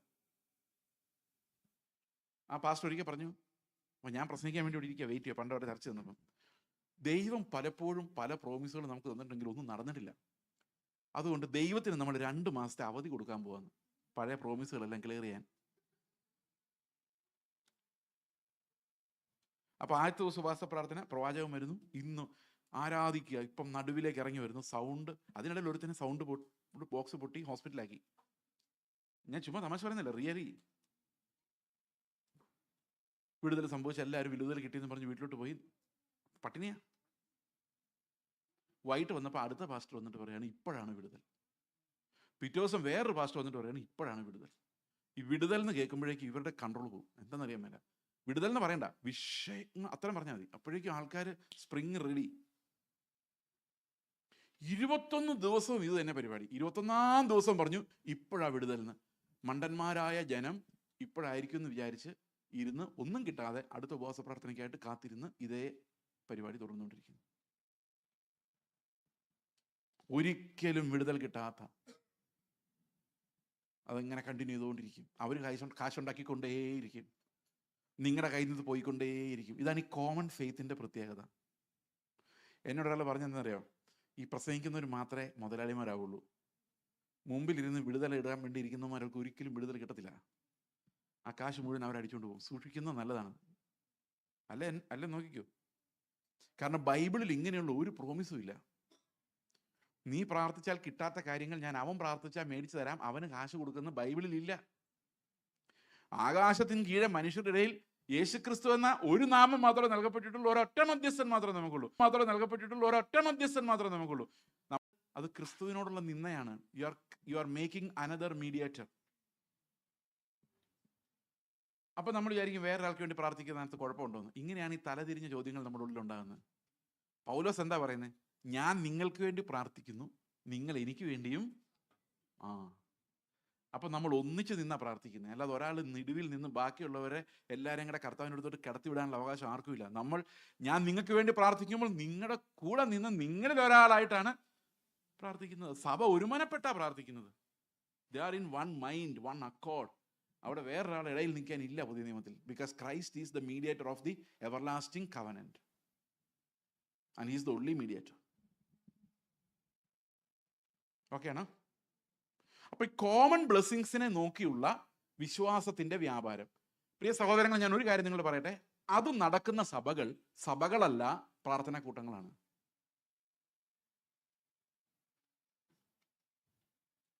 ഞങ്ങളുടെ ചർച്ചിൽ സൗണ്ട് പോരാ, വിടുതൽ പോരാ എന്ന് പറഞ്ഞുകൊണ്ട് ചെന്ന് ചാടുന്ന സ്ഥലത്ത് അത് സഭ പോലും അല്ല, അതൊരു പ്രാർത്ഥനാ കൂട്ടമാണ്. കാരണം you don't listen to Christ and him crucified in those churches. You don't listen to the Christian doctrines of salvation. You are not going to listen about regeneration, about being born again, about becoming a child of God, about going to heaven. You will never listen about the glory of God. Rather than you will be lulled into the glory of man. What you can gain in this world. നമുക്ക് അങ്ങനെ കൂടുതൽ glorious ആകാം. അപ്പൊ എങ്ങനെയാണ് പത്രോസ് ഒരു നിമിഷം കൊണ്ട് സാത്താനായി മാറിയതെന്ന് നമ്മൾ അപഗ്രഥിച്ചാൽ നമുക്ക് മനസ്സിലാകും. ഇന്ന് നടക്കുന്ന മിനിസ്ട്രികളിൽ വലിയൊരു പങ്കും ദൈവത്തിൻ്റെതല്ല, സാത്താൻ്റെതാണ്. Because Satan is creating a Babylon. It's a tale of two cities. City of Babylon which is based on human civilisation, and city of God Jerusalem that will come down ultimately from heaven. ഈ രണ്ട് നഗരങ്ങളിലേക്കുള്ള യാത്രയാണ് ഈ മനുഷ്യരെല്ലാം ചെയ്തുകൊണ്ടിരിക്കുന്നത്. Either you end up in Jerusalem or you end up in human Babylon. അപ്പോൾ യഥാർത്ഥത്തിൽ ഈ റീജനറേഷനിൽ നിന്ന് വരുന്ന ഫെയ്ത്ത് എങ്ങനെ ഇരിക്കും? What is that faith? ആ ഫെയ്ത്തിനെയാണ് നമ്മൾ നിർവചിക്കാൻ പോകുന്നത്. ആ ഫെയ്ത്തിന്റെ കൂടെ എപ്പോഴും റിപ്പൻറ്റൻസ് ഉണ്ടായിരിക്കും. നമ്മുടെ പൗലോസിന്റെ ജീവിതത്തെ നോക്കിയാൽ we know that repentance was growing in him. Paulose കൊരിന്ത്യർ ലേഖനത്തിൽ സംസാരിക്കുമ്പോൾ പറയുന്നത്, ശ്രേഷ്ഠ അപ്പോസ്തലന്മാരിൽ ഞാൻ ഒട്ടും കുറവുള്ളവനല്ല. That means boasting about his apostleship. എഫേസ്യ ലേഖനം എഴുതുമ്പോൾ പറയുകയാണ്, ഞാൻ വിശ്വാസികളിൽ വിശുദ്ധന്മാരിൽ ഏറ്റവും ചെറിയവൻ. കുറഞ്ഞു ഇത്തിരി അഹങ്കാരം. തിമോത്തിയോസിന്റെ ലേഖനം എഴുതി പറയാണ്, ഞാൻ പാപികളിൽ 1-ാം നമ്പറായിരുന്നവൻ. അപ്പൊ പൗലോസ് നന്നായി വരികയാണോ മോശമായി വരികയാണോ? പറ. ഓരോ ദിവസം ചെല്ലുന്തോറും നമ്മൾ മനസ്സിലാക്കുന്നത് the excellencies of Christ. When our eyes are opened to the excellencies of Christ, his stature, the stature of Christ grows in us, and we understand, oh my Lord, it was so tantalizingly close to me, but I can never approach him. He is so much perfect in holiness and perfect in righteousness. I still stand far away in terms of actual holiness. നമ്മൾ എപ്പം നോക്കിയാലും ക്രിസ്തുവായിട്ട് compare ചെയ്യുമ്പം നമ്മൾ കർത്താവിൻ്റെ വളരെ അടുത്താണ്, പക്ഷേ നമുക്ക് എത്താൻ പറ്റാത്ത ദൂരത്തിലാണ് വിശുദ്ധിയും നീതിയും നമ്മൾ എപ്പോഴും ചാലഞ്ച് ചെയ്തുകൊണ്ടിരിക്കുന്നത്. That's why we increasingly realise our worthlessness and everlasting worth of Jesus Christ. അപ്പോൾ അതിനെയാണ് നമ്മൾ മാനസാന്തരം എന്ന് പറയുന്നത്. മാനസാന്തരം says my flesh can achieve nothing. I trusted in my flesh, I trusted in my reason and logic, but that my flesh can't achieve anything. ഈ flush കൊണ്ട് ഒരു പ്രോഫിറ്റും ഇല്ല. അപ്പൊ ദൈവത്തിന്റെ ആത്മാവ് എങ്ങനെയാണ് നമ്മളെ കൺവേർട്ട് ചെയ്യുന്നതെന്ന് നമ്മൾ ചിന്തിച്ചാൽ, അതിന് ദൈവത്തിന്റെ ആത്മാവ് നമുക്ക് ചെയ്യുന്ന ചില ശുശ്രൂഷകൾ എന്താണ് എന്ന് നോക്കേണ്ടി വരും. ഓക്കെ, അതിൽ ഒന്നാമത്തെ കാര്യം ഈ ഫെയ്ത്ത് എന്ന ഞാൻ വിഷയം ഞങ്ങളോട് പറഞ്ഞല്ലോ, നമുക്കൊന്ന് ചിന്തിച്ച് നോക്കാം. യോഹന്നാന്റെ സുവിശേഷം 16-ാം അധ്യായത്തിന്റെ 8-ാം വാക്യം. We are going to listen to about conversion now. അവൻ വന്നു പാപത്തെക്കുറിച്ചും നീതിയെക്കുറിച്ചും ന്യായവിധിയെക്കുറിച്ചും ലോകത്തിന് ബോധം വരുത്തും. ഓക്കെ, അപ്പോൾ ദൈവാത്മാവ് ചെയ്യുന്നൊരു ശുശ്രൂഷയാണത്. ഈ പാപത്തെക്കുറിച്ചുള്ള ബോധം നമുക്ക് ഇപ്പോഴും ഉണ്ട്. ഇവിടെ ഇരിക്കുന്ന എല്ലാവർക്കും ഉണ്ട്. ഇവിടെ ഇരിക്കുന്ന ചില ആൾക്കാരെങ്കിലും വീണ്ടും ജനിച്ചിട്ടില്ലായിരിക്കാം, പക്ഷെ അവർക്കും പാപബോധമുണ്ട്. നമുക്ക് എന്തെങ്കിലും ഒരു സാധനം മോഷ്ടിക്കണമെന്ന് തോന്നിയാൽ, ഇപ്പം എനിക്ക് തോന്നുകയാണ് എന്താ ഇവിടെ മോഷ്ടിക്കാനൊന്നും കാണുന്നില്ല, ഈ മൈക്ക് ഞാൻ എക്സ്ട്രാ ഒരു മൈക്ക് ഞാൻ മോഷ്ടിച്ചുകൊണ്ട് പോവുകയെന്ന് വിചാരിക്കുക, എൻ്റെ മനസ്സിൽ തോന്നുകയാണ്. അപ്പോൾ എൻ്റെ മനസ്സിലൊരു ശബ്ദം കേൾക്കുകയാണ്, മോനെ അത് പാപമാണ്, മോഷ്ടിക്കരുത്. ഇതിനെയാണ് നമ്മൾ സാധാരണ പാപബോധം എന്ന് പറയുന്നത്, അല്ലേ? ഈ പാപബോധം വിശ്വാസിക്ക് മാത്രമേ ഉള്ളൂ? അല്ല. അപ്പോൾ ഈ പാപത്തിൻ്റെ ബോധം എവിടെ നിന്നാണ് വരുന്നത്? അത് മനസാക്ഷിയിൽ എഴുതപ്പെട്ട നിയമങ്ങളിൽ നിന്നാണ് അനേകം പാപബോധങ്ങളും വരുന്നത്. ശരിയാണോ? ഓക്കെ. അപ്പോൾ ആ പാപത്തെക്കുറിച്ചല്ല ഇവിടെ പറയുന്നത്.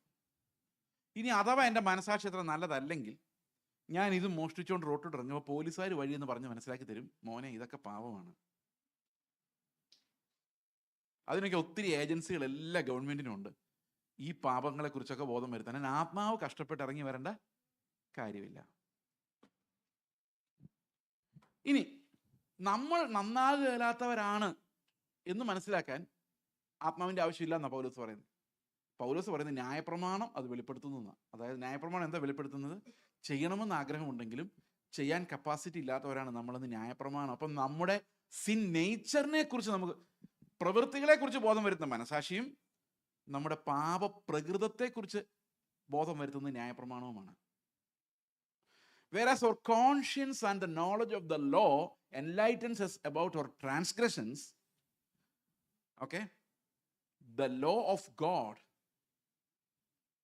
convicts us about our inability, about our sin nature. Okay? അപ്പൊ പിന്നെ ദൈവത്തിന്റെ ആത്മാവ് ഏത് പാപത്തെക്കുറിച്ച് പറയാനാ വരുന്നേ?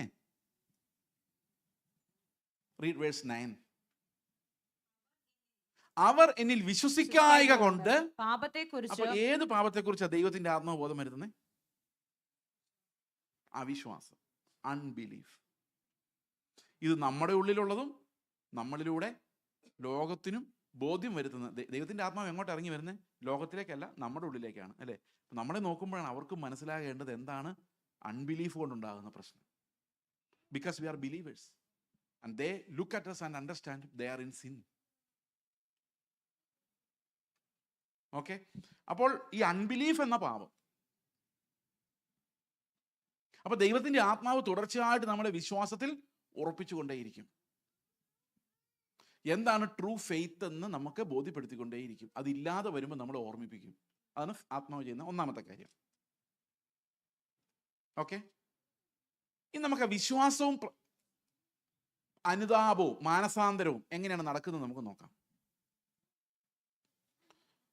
വിശ്വാസം എന്നതോ ആശിക്കുന്നതിൻ്റെ ഉറപ്പും കാണാത്ത കാര്യങ്ങളുടെ നിശ്ചയവുമാണ്. എന്താണ് ആശിക്കുന്നത്? എന്താ നിങ്ങൾ ആശിക്കുന്നത്? അങ്ങനെ ചോദിച്ചാൽ ശരിയാവില്ല. നിങ്ങളുടെ കയ്യിലുള്ള പ്രാർത്ഥന ലിസ്റ്റ് ഇങ്ങോട്ട് എടുത്തേ. അതിനകത്ത് ലിസ്റ്റ് നമ്പർ 1 കർത്താവെ പിള്ളേരെ ഒരു കരയ്ക്ക് എത്തിക്കണേ. നമ്പർ 2 എത്രയും പെട്ടെന്ന് കുറച്ചുകൂടി നല്ലൊരു ജോലി തരണമേ.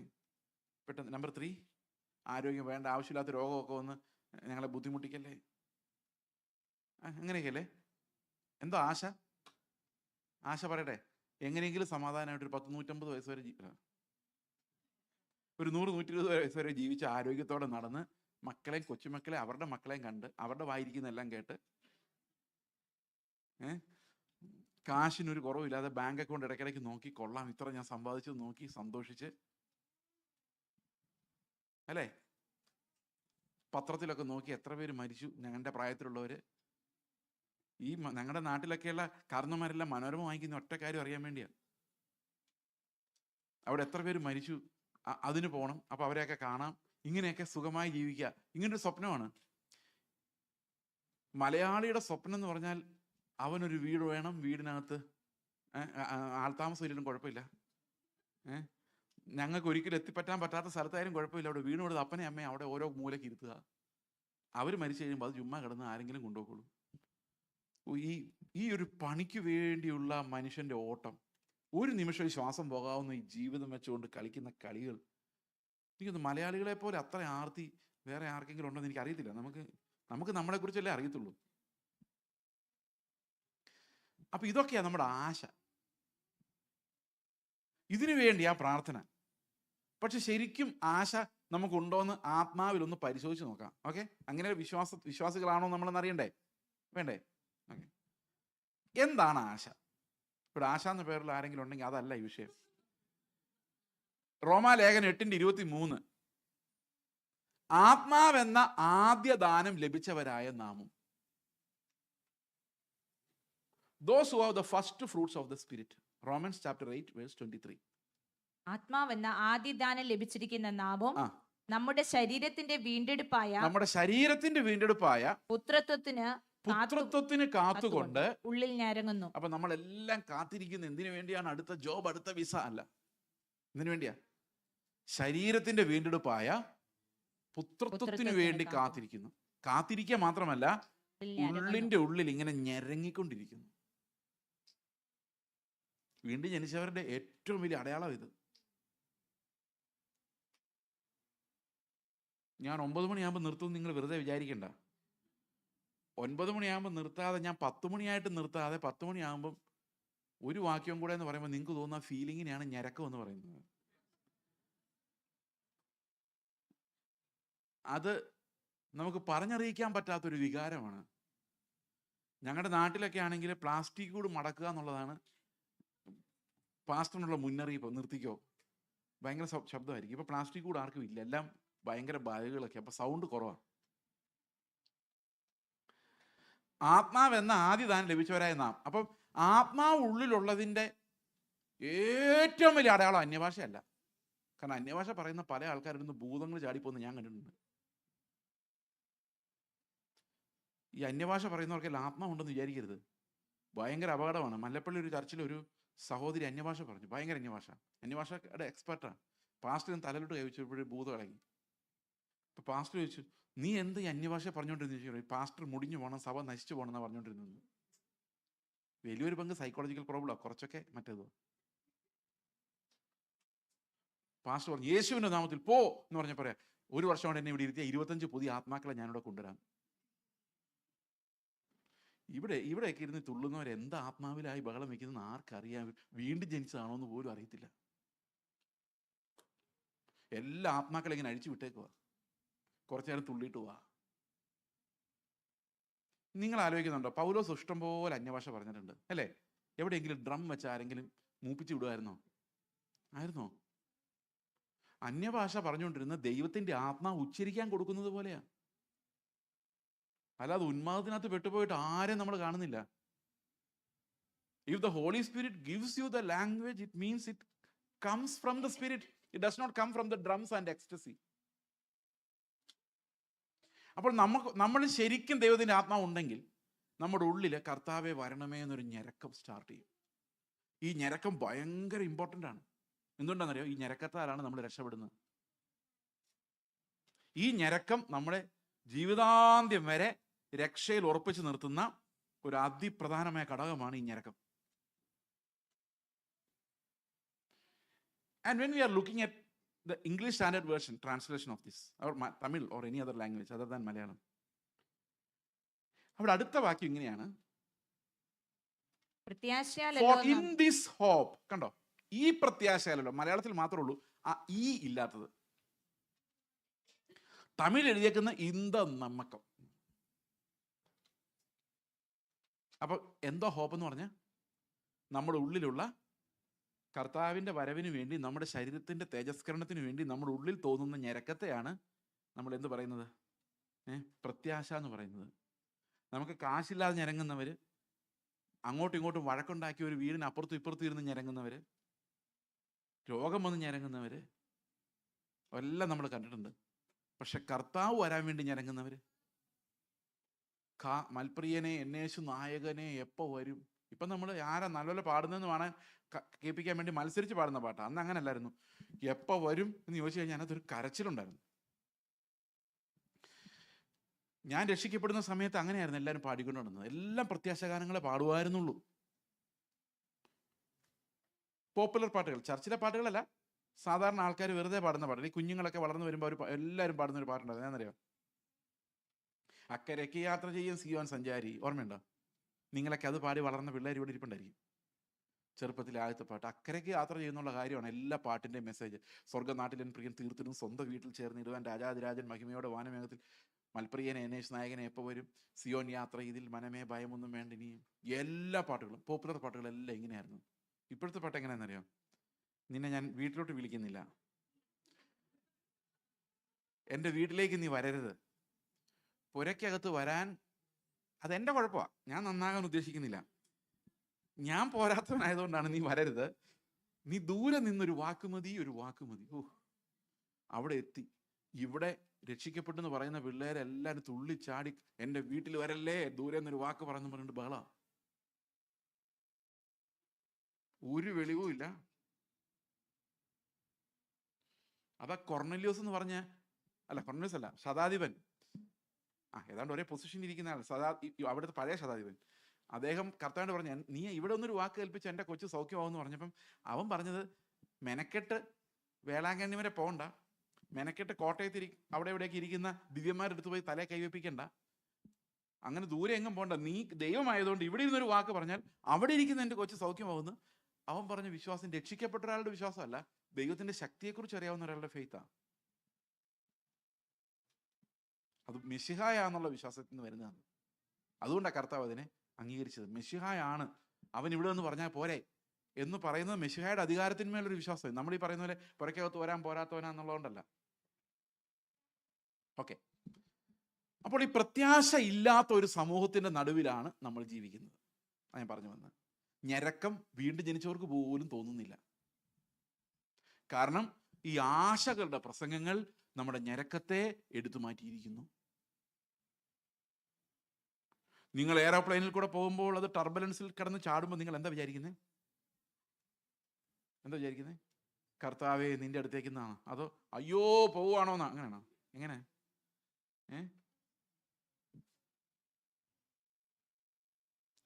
നമ്മുടെ ഒരു സമൂഹത്തിന് മുമ്പിൽ ഈ തിയറി കൊണ്ട് നമ്മൾ എത്ര വചനം പഠിച്ചാലും ആത്മാവ് നമ്മളിൽ പ്രവർത്തിക്കാതെ അത് ജീവനായി മാറാതെ പ്രത്യാശ ഉണ്ടാവില്ല. ഈ ഇന്നത്തെ അവസ്ഥ എന്താണെന്ന് വെച്ചാൽ, പണ്ട് എന്നോടൊരു അങ്കിൾ പറഞ്ഞൊരു കഥ ഞാൻ നിങ്ങളുടെ മുമ്പിൽ പറയും. ഈ കഥ അത്രയും പറയാൻ ഇഷ്ടമില്ല ഈ സമയമില്ലാത്ത സമയത്ത്, എങ്കിലും പറയാം. ഒരു മനുഷ്യൻ, അവനെ കൊണ്ട് ഗുണവുമില്ല ദോഷവുമില്ല. നിങ്ങൾ ഇത് തിയോളജി ആയിട്ട് എടുക്കരുത്, ജസ്റ്റ് ഒരു കഥയാണ്. കഥയിൽ ചോദ്യവും ഇല്ല. അവനിങ്ങനെ സ്വർഗവും നരകവും കൂടെ വേർതിരിക്കുന്ന ഇടനാഴിയിൽ വന്ന് നിൽക്കുവാണ്. അപ്പോൾ ഒരു ദൂതൻ നിൽപ്പുണ്ട്. ദൂതൻ പറഞ്ഞു, നിന്നെക്കുറിച്ച് ഞങ്ങളൊരു പ്രത്യേക തീരുമാനം എടുത്തിരിക്കുന്നത്, നിനക്ക് സ്വർഗത്തിൽ പോകണോ നരകത്തിൽ പോകണോ നിനക്ക് തീരുമാനിക്കാം. You can decide whether to go to heaven or hell. അപ്പോൾ he decided, everyone speaks a lot about heaven and glorifies heaven so much, let me see the heaven first. പുള്ളി നേരെ പോയി ഹെവനിലോട്ട് നോക്കിയപ്പോൾ കുറേ അമ്മച്ചിമാർ അവിടെ ഇരുന്ന് പാട്ട് പാടുന്നു. ഇവിടെ ഇത് അവിടെ ഇത്. അവന് വലിയ ഇൻട്രസ്റ്റ് ഒന്നും തോന്നിയില്ല. ഞാൻ പറഞ്ഞു, ഓ എനിക്ക് സ്വർഗം, ഞാൻ നരകം കൂടെ ഒന്ന് കാണട്ടെ. ഇവൻ നേരെ പോയി ദൂതനോട് പറഞ്ഞു, എനിക്ക് നരകം കൂടെ ഒന്ന് കാണിച്ചിട്ട് ഞാൻ തീരുമാനം. ദൂതൻ പറഞ്ഞത് അതാണ് നരകം. ഒന്ന് നോക്കിയപ്പം ഞെട്ടിപ്പോയി.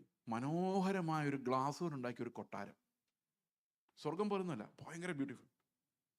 ഇവനവിടെ ചെന്ന് ആ വിൻഡോ ഒന്ന് തുടച്ച് അകത്തോട്ട് നോക്കിയപ്പം അവിടെ കണ്ട കാഴ്ച കണ്ടവൻ ഞെട്ടിപ്പോയി. ചൈനീസ് കോണ്ടിനെൻ്റൽ ഫുഡ്, എല്ലാത്തരം ആഹാരങ്ങളും വിളമ്പി, ആവശ്യത്തിന് ബഫായി, എത്ര വേണമെങ്കിലും തിന്നാം. വയറ് നിറയത്തില്ല, എത്ര തിന്നാലും വയറ് നിറയത്തില്ല. അങ്ങനെയാണ് നല്ല രസമായിരിക്കും അല്ലേ? അപ്പുറത്ത് ഡാൻസ്, ബഹളം, ലിക്കർ, മദ്യപ്പുഴ ഒഴുകുന്നു, ആരാണ്ടൊക്കെ പറയുന്ന പോലെ. എല്ലാ തരം വൃത്തികെട്ടതും ഗുണമില്ലാത്തതുമായ എൻജോയ്മെന്റുകൾ ഇവരിങ്ങനെ ഈ കണ്ണാടി കൂടെ കാണുകയാണ്. അവൻ ദൂതനോട് പറഞ്ഞു, എനിക്കിത് മതി, ഈ ബൈബിൾ വായന ഞാൻ മടുത്തത്, കണ്ടു മടുത്താണ് ഇവിടെ വന്നത്. അപ്പൊ ദൂതൻ പറഞ്ഞു, ഇനി പക്ഷെ നിനക്ക് ഒരു ചാൻസേ ഉള്ളൂ, ഇത് പോയാൽ പോക്കാം. സാരമില്ല, എനിക്ക് എന്തായാലും ഇതാ മതി, എന്തു വന്നാലും അത് വേണ്ട.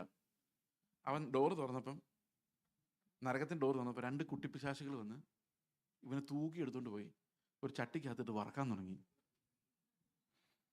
ഇവൻ നോക്കിയപ്പോൾ അവിടെ പാട്ടുമില്ല, തീറ്റയില്ല, ഒന്നുമില്ല. എല്ലാം കുറെ പുഴുക്കളും, വലിയ ആന പോലുള്ള പുഴുക്കളും തീയും ഒക്കെ ഉള്ളു. ഇവൻ പറഞ്ഞു, അയ്യോ ഈ നരകമല്ല ഞാൻ അവിടെ നിന്ന് കണ്ടത്. അപ്പം അവിടുത്തെ ഒരു കുട്ടിപ്പിശാച് പറഞ്ഞു, ഞങ്ങൾ നരകത്തിൻ്റെ അഡ്വർടൈസ്മെന്റ് ഇങ്ങനെ വെക്കുന്നത്.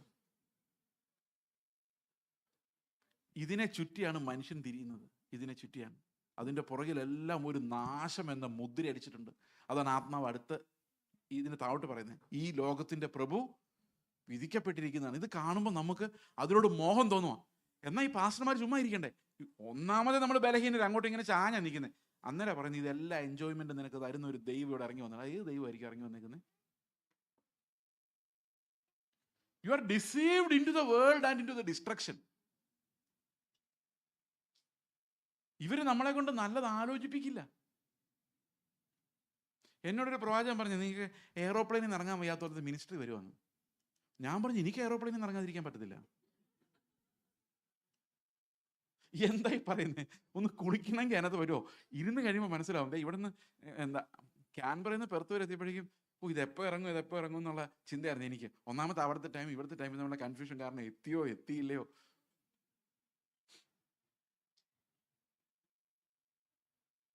അവസാനം ഇടയ്ക്കൊരു കാൽക്കുലേഷൻ എനിക്ക് തെറ്റിപ്പോയി. അപ്പോൾ എൻ്റെ വാച്ച് ക്യാൻബറിലെ വാച്ചായിരിക്കുന്നത്. അപ്പം ഞാൻ വിചാരിക്കുന്നത് 12:30 ആവുമായിരിക്കും എത്തുമ്പോൾ അവിടുത്തെ. ഇത് ഇനി 2 മണിക്കൂർ, ഇനി 1.5. എനിക്ക് കാൽക്കുലേഷൻ തെറ്റിപ്പോയതാ. നമുക്ക് എങ്ങനെയെങ്കിലും ഇറങ്ങിയാൽ മതി. ഇവർ പറയും എയറോപ്ലെയിനിൽ നിന്ന് ഇറങ്ങാൻ പറ്റാത്ത മിനിസ്ട്രി വരും. ഞാൻ അദ്ദേഹത്തോട് പറഞ്ഞു, എയറോപ്ലെയിനിൽ കയറിയാലും കാളവണ്ടിയിൽ കയറിയാലും ഒരുപോലെയാണെന്ന് തോന്നുന്ന സമയത്തെ ഒരു മനുഷ്യൻ ശരിക്കും സ്വർഗത്തിലേക്ക് നോക്കുന്ന ഒരു മനുഷ്യനുണ്ടാവുന്നുള്ളൂ.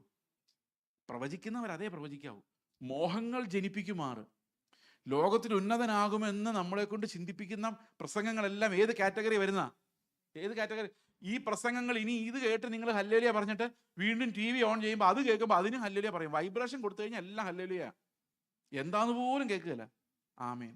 ഇതിനൊക്കെ ആമേൻ പറഞ്ഞാൽ അല്ലേ, ഈ ഞരക്കം ഒരിക്കലും ഉണ്ടാവില്ല. ഈ മോഹങ്ങൾ എന്ന ചാരം വന്ന് ഈ ഞരക്കം എന്ന കനലിനെ മൂടിക്കളയും. ഇന്ന് അനേകം ആളുകളുടെ ഹൃദയങ്ങളിലും പ്രത്യാശയുടെ ഞരക്കങ്ങൾ ഇല്ലാതിരിക്കുകയാണ്. You know it. ശരിയാണോ? സമ്മതിച്ചോ? പ്രത്യാശയെക്കുറിച്ച് പറയുമ്പോണ്ടല്ലോ ആർക്കൊരു എക്സൈറ്റ്മെന്റ് ഇല്ല. എല്ലാവർക്കും വിഷയങ്ങളെക്കുറിച്ച് പറയുമ്പോൾ എക്സൈറ്റ്മെന്റ്. പ്രത്യാശ എന്ന് പറയുന്നത് എന്താണ്? യേശുവിൻ്റെ തേജസ്സോടുകൂടി അവൻ എനിക്ക് പങ്കുവെച്ച് തരുന്ന തേജസ്സോടുകൂടി ഞാൻ രൂപാന്തരപ്പെടുകയും കർത്താവിന് മുമ്പിൽ അങ്ങനെ ചെന്ന് നിൽക്കുകയും ചെയ്യും. എൻ്റെ സന്തോഷം ഒരിക്കലും അവസാനിക്കുകയില്ല. ഈ പ്രത്യാശയുടെ ഉറപ്പിനെയാണ് നമ്മൾ വിശ്വാസം എന്ന് പറയുന്നത്. Faith is the assurance of this hope.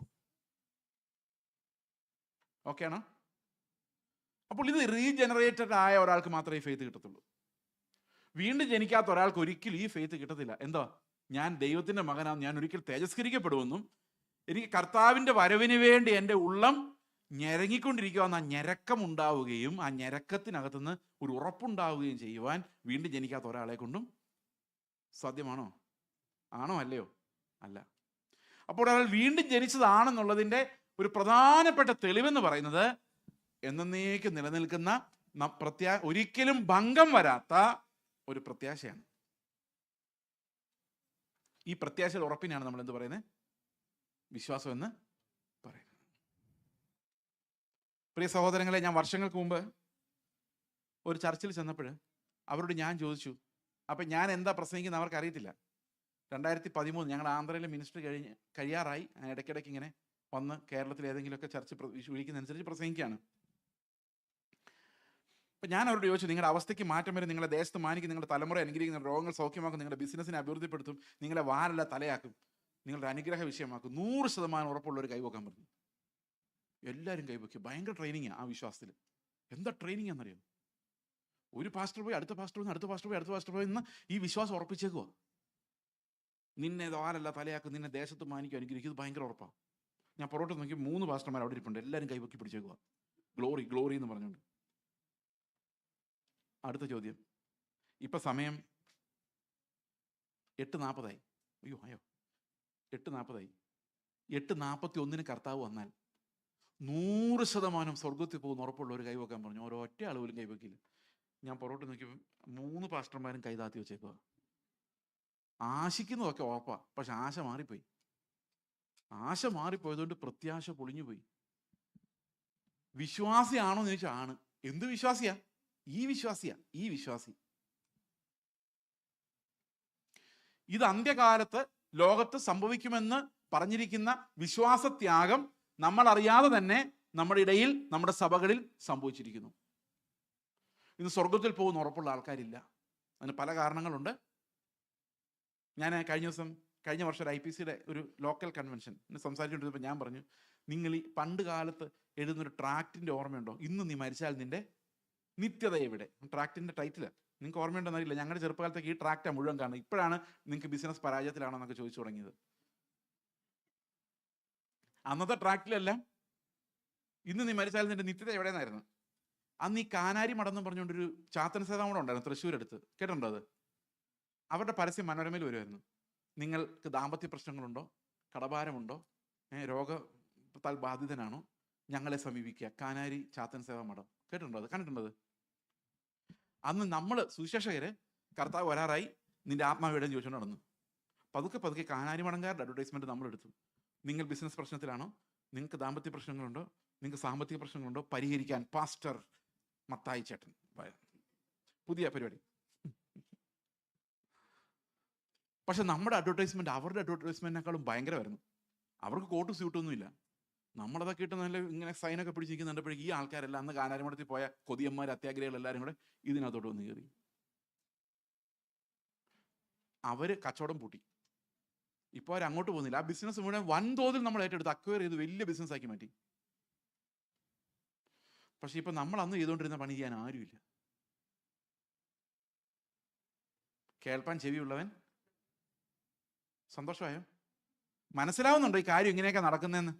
Okay, ഒരു വിഷമം തോന്നുന്നുണ്ടോ ഉള്ളിൽ? ഇത് എങ്ങോട്ട് പോയി അവസാനിക്കും? അന്ത്യകാലത്ത് അടുത്ത തലമുറയിലെ പിള്ളേർ വളർന്നു വരുമ്പോൾ അവർക്ക് എന്തെങ്കിലും ഒരു വിശ്വാസം കാണൂ? എന്താ നമ്മൾ അവരെ പറഞ്ഞു പഠിപ്പിച്ചിരിക്കുന്നത്? Will they ever know what salvation is? Will they ever know how they are born again? Are they born again? How do you know? നിങ്ങൾ പിള്ളേർക്ക് വേണ്ടി ഒന്ന് പ്രാർത്ഥിക്കണം പാസ്റ്ററെ. ആകെ വഴിതെറ്റി നടക്കാം. രക്ഷ എന്താന്ന് പോലും അവർക്കറിയത്തില്ല. വർഷങ്ങളായിട്ട് പെന്തിക്കോസില. ഓക്കെ,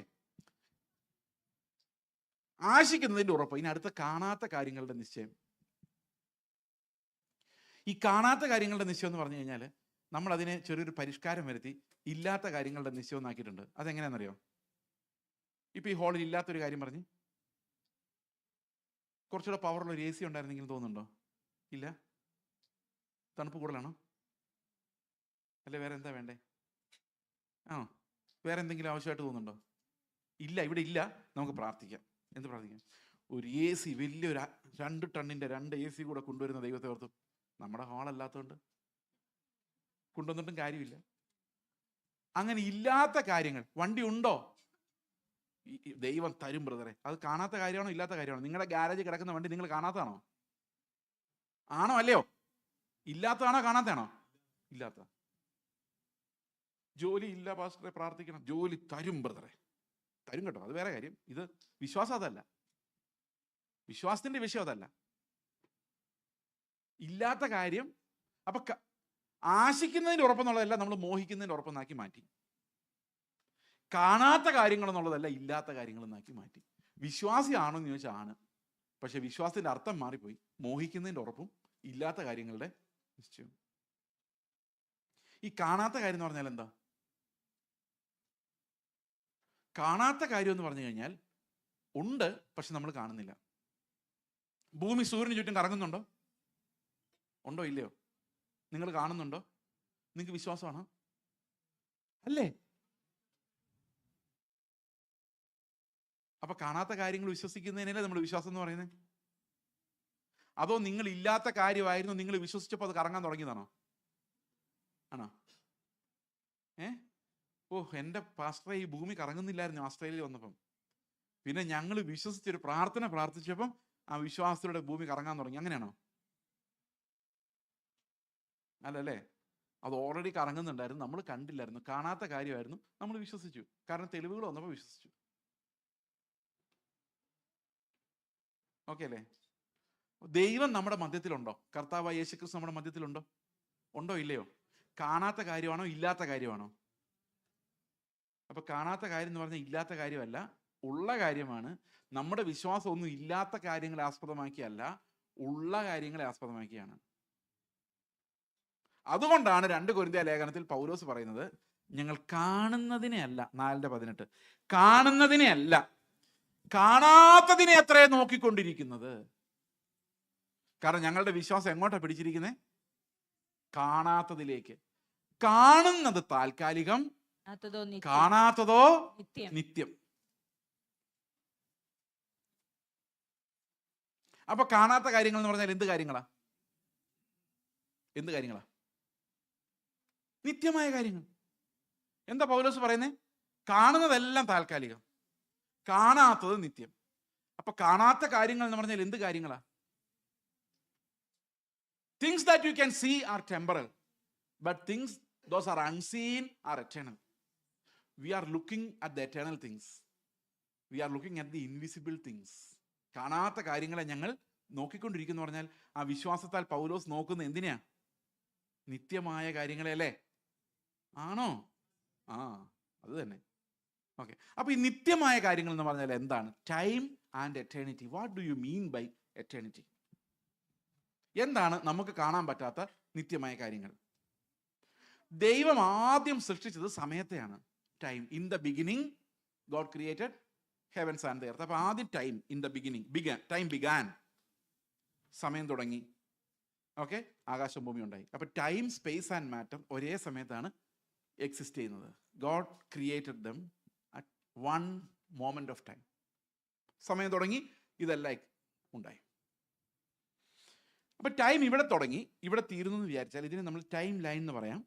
ആകാശം ഭൂമി ഉണ്ടായി, ആദവും ഹവ്വയും, പഴയ നിയമ വിശുദ്ധന്മാര്, യേശുക്രിസ്തു ക്രൂശിൽ മരിക്കുന്നു, ഞാൻ നിങ്ങളോട് സംസാരിച്ചുകൊണ്ടിരിക്കുന്നു, സമയം തീരാൻ പോകുന്നു. Time line. ഓക്കെ, ഇത് നോക്കിക്കേ. നിങ്ങൾ ഈ ടൈം ലൈനിലോട്ട് നോക്കുമ്പോൾ ഇവിടെ ആദം പാപം ചെയ്യുന്നതും, ഇവിടെ യേശുക്രിസ്തു ക്രൂശിൽ മരിക്കുന്നതും, ഇവിടെ ഞാൻ നിങ്ങളോട് പ്രസംഗിക്കുന്നതും എല്ലാം ഒന്നിച്ച് കാണാമല്ലേ? നിങ്ങൾക്കിപ്പം ഇതായിരുന്നു ടൈം ലൈനെങ്കിൽ കാണാമല്ലേ? അപ്പൊ ദൈവം സൃഷ്ടിച്ച സമയത്തിനകത്ത് എന്തൊക്കെ നടക്കുന്നുള്ള കാര്യം സമയത്തിന് വെളിയിൽ നിന്നും നോക്കുന്ന ദൈവത്തിന് എപ്പോഴും കാണാൻ പറ്റത്തില്ലേ? കാണാൻ പറ്റില്ലേ? അതിന് ദൈവത്തിന്റെ സർവജ്ഞാനം എന്ന് പറയുന്നത്. He knows everything without the help of time. നമുക്ക് സമയത്തെ കൂടാതെ ഒന്നും അറിയാൻ പറ്റില്ല. എന്നാൽ ദൈവത്തിന് സമയത്തിന്റെ സഹായം ഇല്ലാതെ എല്ലാം അവന്റെ മുൻപിൽ ഇന്ന് എന്ന പോലെ അവന് കാണാം. That's a very complex situation. നമുക്കത് ഇമാജിൻ ചെയ്യാൻ സാധിക്കില്ല. ബട്ട് ഗോഡ്സ് സർവജ്ഞാനം, omniscience, means he knows everything without the boundaries of space and time. Okay ആണോ? അപ്പോൾ ഈ സമയം ഉണ്ടാകുന്നതിന് മുമ്പ്, നമ്മുടെ ഈ വിസിബിൾ സൃഷ്ടി ഉണ്ടാകുന്നതിന് മുമ്പ് കർത്താവ് എന്ത് ചെയ്തു? ഒരു കാര്യം മാത്രം ബൈബിളിൽ പറയുന്നുണ്ട്. എന്താ ചെയ്തെന്നറിയോ? എഫേസ്യർ 4:1. Ephesians chapter 1:4. നാം തന്റെ സന്നിധിയിൽ വിശുദ്ധരും നിഷ്കളങ്കരുമാകേണ്ടതിന് അവൻ ലോകസ്ഥാപനത്തിന് മുൻപേ അവനിൽ തെരഞ്ഞെടുക്കുകയും. ദാറ്റ് മീൻസ് ലോകം ഉണ്ടാകുന്നതിന് മുമ്പ് അവന്റെ വിശുദ്ധന്മാരെ എല്ലാം അവൻ തെരഞ്ഞെടുത്ത് എന്ത് ചെയ്തു? എവിടെ തെരഞ്ഞെടുത്തേ? അവനിൽ. കണ്ടോ? അപ്പൊ ഞാൻ എന്ത് ചെയ്യാൻ നോക്കിയതേ? ഇത് കണ്ടോ? ഈ പേപ്പർ ഇത് ഇങ്ങനെ ഇവിടെ നിന്ന് എടുത്തു, അവനിൽ വെച്ചു. ഓക്കെ, ഈ ബൈബിൾ എവിടെ പോയാലും അതിനകത്തുള്ള പേപ്പർ എൻ്റെ കൂടെ വരൂല്ലേ? ഓക്കെ, ഇതെവിടെ സംഭവിച്ചതാ? നിത്യതയിൽ കാണാതെ. നമ്മളിത് കാണുന്നില്ല. നിങ്ങൾ ആരും അകത്തെ പേപ്പർ കണ്ടില്ലല്ലോ? ഇല്ല. അപ്പൊ കർത്താവിൽ ഞാൻ തിരഞ്ഞെടുക്കപ്പെട്ടിട്ടുണ്ടെങ്കിൽ കർത്താവ് പോകുന്നിടത്തെല്ലാം ഞാനും ഉണ്ടല്ലേ? പക്ഷെ ഞാൻ ജനിച്ചിട്ടില്ല. ഞാൻ അതിനൊക്കെ എത്രയോ സഹസ്രാബ്ദങ്ങൾക്ക് ശേഷമാണ് ജനിച്ചത്. പക്ഷെ ദൈവത്തിന്റെ ഹൃദയത്തിൽ ക്രിസ്തുവിൽ നമ്മളെ തെരഞ്ഞെടുത്തത് കൊണ്ട് ഈ ക്രിസ്തുവിനെ കാണുമ്പോൾ അവനിലൂടെയാണ് ദൈവം നമ്മളെയും കാണുന്നത്. ശരിയാണോ? ആണോ? അപ്പൊ യേശു ക്രിസ്തു കാൽവരി ക്രൂശിൽ മരിച്ചപ്പോൾ നമ്മൾ എവിടെയായിരുന്നു? ക്രിസ്തുവിലായിരുന്നു. റോമാലേഖനം 6:6 എന്താ പറയുന്നത്? നാം ഇനി പാപത്തിന് അടിമപ്പെടാതെ വണ്ണം പാപശരീരത്തിന് നീക്കം വരേണ്ടതിന് നമ്മുടെ പഴയ മനുഷ്യൻ അവനോടുകൂടെ ക്രൂശിക്കപ്പെട്ടു എന്ന് നാം അറിയുന്നു. നിങ്ങൾ ആരെങ്കിലും കണ്ടോ? കണ്ടില്ല, പക്ഷെ അറിയുന്നു അല്ലേ? There were 3 crosses at that Calvary, and on that cross in the middle Christ died. There were 2 crosses on either side. 3 people died there. If you are looking at those crosses, അല്ലേ? But if you are looking in faith, you can see in the middle cross, with Christ, thousands and thousands of thieves died. I died on that cross. നാം അവനോടുകൂടെ വിശ്വസിക്കുന്നുണ്ടോ? അത് കണ്ടിട്ടില്ലല്ലോ. ഒന്ന് വിശ്വസിച്ച് നോക്കിയേ, ഞാൻ അവൻ്റെ കൂടെ ക്രൂശിക്കപ്പെട്ടിരിക്കുന്നു. I died with him. ഫെയ്ത്താ. ഈ ഫെയ്ത്താണ് എന്നെ സ്നാനത്തിലേക്ക് നയിക്കുന്നത്. I died with him. എൻ്റെ പഴയ ജഡത്തെ എങ്ങനെ കർത്താവ് റിമൂവ് ചെയ്തത്? ഈ മരണത്തിൽ അവൻ്റെ കൂടെ പങ്കാളിത്തം നിന്നിട്ടാ. The old flesh was crucified with Christ. മനസ്സിലായോ? അപ്പൊ കർത്താവ് ക്രൂശിക്കപ്പെട്ടപ്പോൾ വേദപുസ്തകം പറയുന്നു, ഞാനും അവൻ്റെ കൂടെ ക്രൂശിക്കപ്പെട്ടു എന്ന് ഞാൻ അറിയുന്നു. Then turning to 2 Corinthians chapter 5 verse 14, it says, the love of Christ compels us, for we charge that when one man died for all died. ഒരുവൻ എല്ലാവർക്കും വേണ്ടി മരിച്ചിരിക്കെ എല്ലാവരും മരിച്ചു. ഓക്കെ, അതിനർത്ഥം എന്താ? ഞാൻ പോയി എൻ്റെ പിള്ളേർക്ക് കോളേജിൽ ഫീസ് അടയ്ക്കുമ്പോൾ ഞാനാ ഫീസ് അടയ്ക്കുന്നെങ്കിലും രസീത് വരുന്ന പിള്ളേരുടെ പേരിലാണ്. അതാണ് ഇതിൻ്റെ കഷ്ടം. I pay the money but the receipts are issued in the name of our children. അല്ലേ? ആണോ? നിങ്ങൾ നോക്കിയിട്ടില്ല ഇതുവരെ? Christ died on the cross, but we get the receipt. I died. ഞാൻ മരിച്ചു. അതുകൊണ്ടാണ് റോമർ 6:15 പറയുന്നത്, consider yourself dead to sin. പാപസംബന്ധമായി നിങ്ങൾ മരിച്ചവരെന്ന് കൗണ്ട് ചെയ്യുക, എണ്ണിക്കോ. കാരണം ദാറ്റ് ഹാസ് ഹാപ്പൻഡ്. ഇതാ ക്രൂശിൽ സംഭവിച്ചതിന്റെ അടയാളമായിട്ടാണ് നമ്മൾ വെള്ളത്തിൽ ഇറങ്ങുന്നത്. We know that the old flesh is gone through the death identification with Christ. അപ്പം നമ്മൾ ഇന്നലെ വരെ ജീവിച്ചുകൊണ്ടിരുന്ന ഈ ഫ്ലഷിന്റെ എബിലിറ്റി വെച്ചായിരുന്നു. How do you leave with the ability of the flesh? Flesh is very educated, flesh is very capable, managing ability. ഗിഫ്റ്റല്ല. സഭ നടക്കാൻ നല്ല ഈ ഇലക്ഷനൊക്കെ നടക്കും, സഭയ്ക്കകത്ത് ഇലക്ഷനൊക്കെ നടക്കും കേട്ടോ. നിങ്ങൾക്ക് അറിയാൻ മേത്തവരുണ്ടെങ്കിൽ കേട്ടോ, അങ്ങനെയൊക്കെ ഉണ്ട്. കേരളത്തിൽ വരുമ്പോൾ നിങ്ങളതൊന്ന് പേടിച്ചു പോരുത്. സഭയ്ക്കകത്തല്ല നടക്കുന്നത്, സംഘടനയല്ല നടക്കുന്നത്. അവർ ഇലക്ഷൻ നടക്കുമ്പോൾ എന്താ പറയുന്നല്ലോ, കൂടുതൽ കഴിവുള്ളവനെ തിരഞ്ഞെടുക്കണം. അപ്പൊ ആരെ? കുറച്ചുകൂടെ നല്ല ജഡമുള്ളവനെ. ആരെ തിരഞ്ഞെടുക്കണം? കുറച്ചുകൂടെ നല്ല ജഡമുള്ളവനെ, നല്ല കഴിവുള്ള ജഡമുള്ളവനെ തിരഞ്ഞെടുക്കണം. റീജനറേറ്റഡ് അല്ല. റീജനറേറ്റ് ആയി കഴിഞ്ഞാൽ നമ്മൾ converted from that old flesh where we lived according to our ability. ഇന്ന് എബിലിറ്റി വെച്ചല്ല, ദൈവത്തിന്റെ ദാനങ്ങൾ വെച്ചാണ് നമ്മൾ ജീവിക്കുന്നത്. We will learn about it more when we discuss about sanctification. How are we sanctified in the spirit? With the heavenly resources.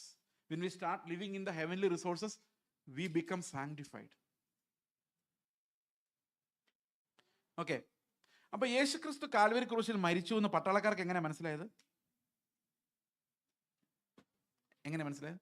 അവർ കുന്തം കൊണ്ട് കുത്തി നോക്കി അല്ലേ? നമ്മളും ആ കൂടെ മരിച്ചില്ലേ? നമ്മൾ മരിച്ചു എന്ന് എങ്ങനെ അറിയാം? ആരെങ്കിലും കുത്തി നോക്കിയാൽ പോരെ? അങ്ങനെ കുത്തി നോക്കാനുള്ള ഒരു വീട്ടിൽ തന്നെ ഇല്ലേ? ആരുടെ എന്നെ കുത്തിയത്? അപ്പൊ ഞാൻ മരിച്ചിട്ടില്ല. ഞാൻ മരിച്ച അങ്ങനെ മിണ്ടുവോ? എല്ലാ സമയത്തും there is an examination, whether I died. I have to confess again, I died. ഒരുത്തും കുത്തി കൊല ചാവാൻ പോവാ, I confess I died. ചത്തവനെ പിന്നെ കൊന്നിട്ട് കാര്യമില്ല. ചില ആൾക്കാർ പറയും, എൻ്റെ വീട്ടിൽ ആരും എന്നെ ബഹുമാനിക്കുന്നില്ല. ചത്തുപോയ പിന്നെ എന്ത് ബഹുമാനിക്കും?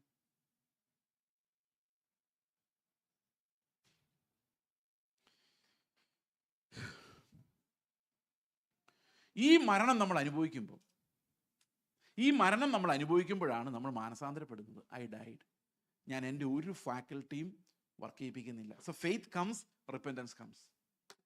ഇത് ഫിലിപ്പിയ ലേഖനം 3-ാം അധ്യായത്തിൽ പറയുന്നുണ്ട്, ഞാൻ എൻ്റെ ജഡപ്രകാരം നോക്കിയാൽ ഒത്തിരി ബെനിഫിറ്റ്സ് ഉള്ള, ഒത്തിരി മിടുക്കനാണ്, കഴിവുള്ളവനാണ്. പക്ഷെ അതെല്ലാം എനിക്ക് ഇപ്പോൾ വേസ്റ്റായിട്ട് തോന്നുന്നു. കാരണം ഞാൻ റിപ്പൻറ്റ് ചെയ്തിരിക്കുന്നു. എനിക്ക് ക്രിസ്തുവിൻ്റെ നീതി അല്ലാതെ വേറെ ഒന്നും വേണ്ട.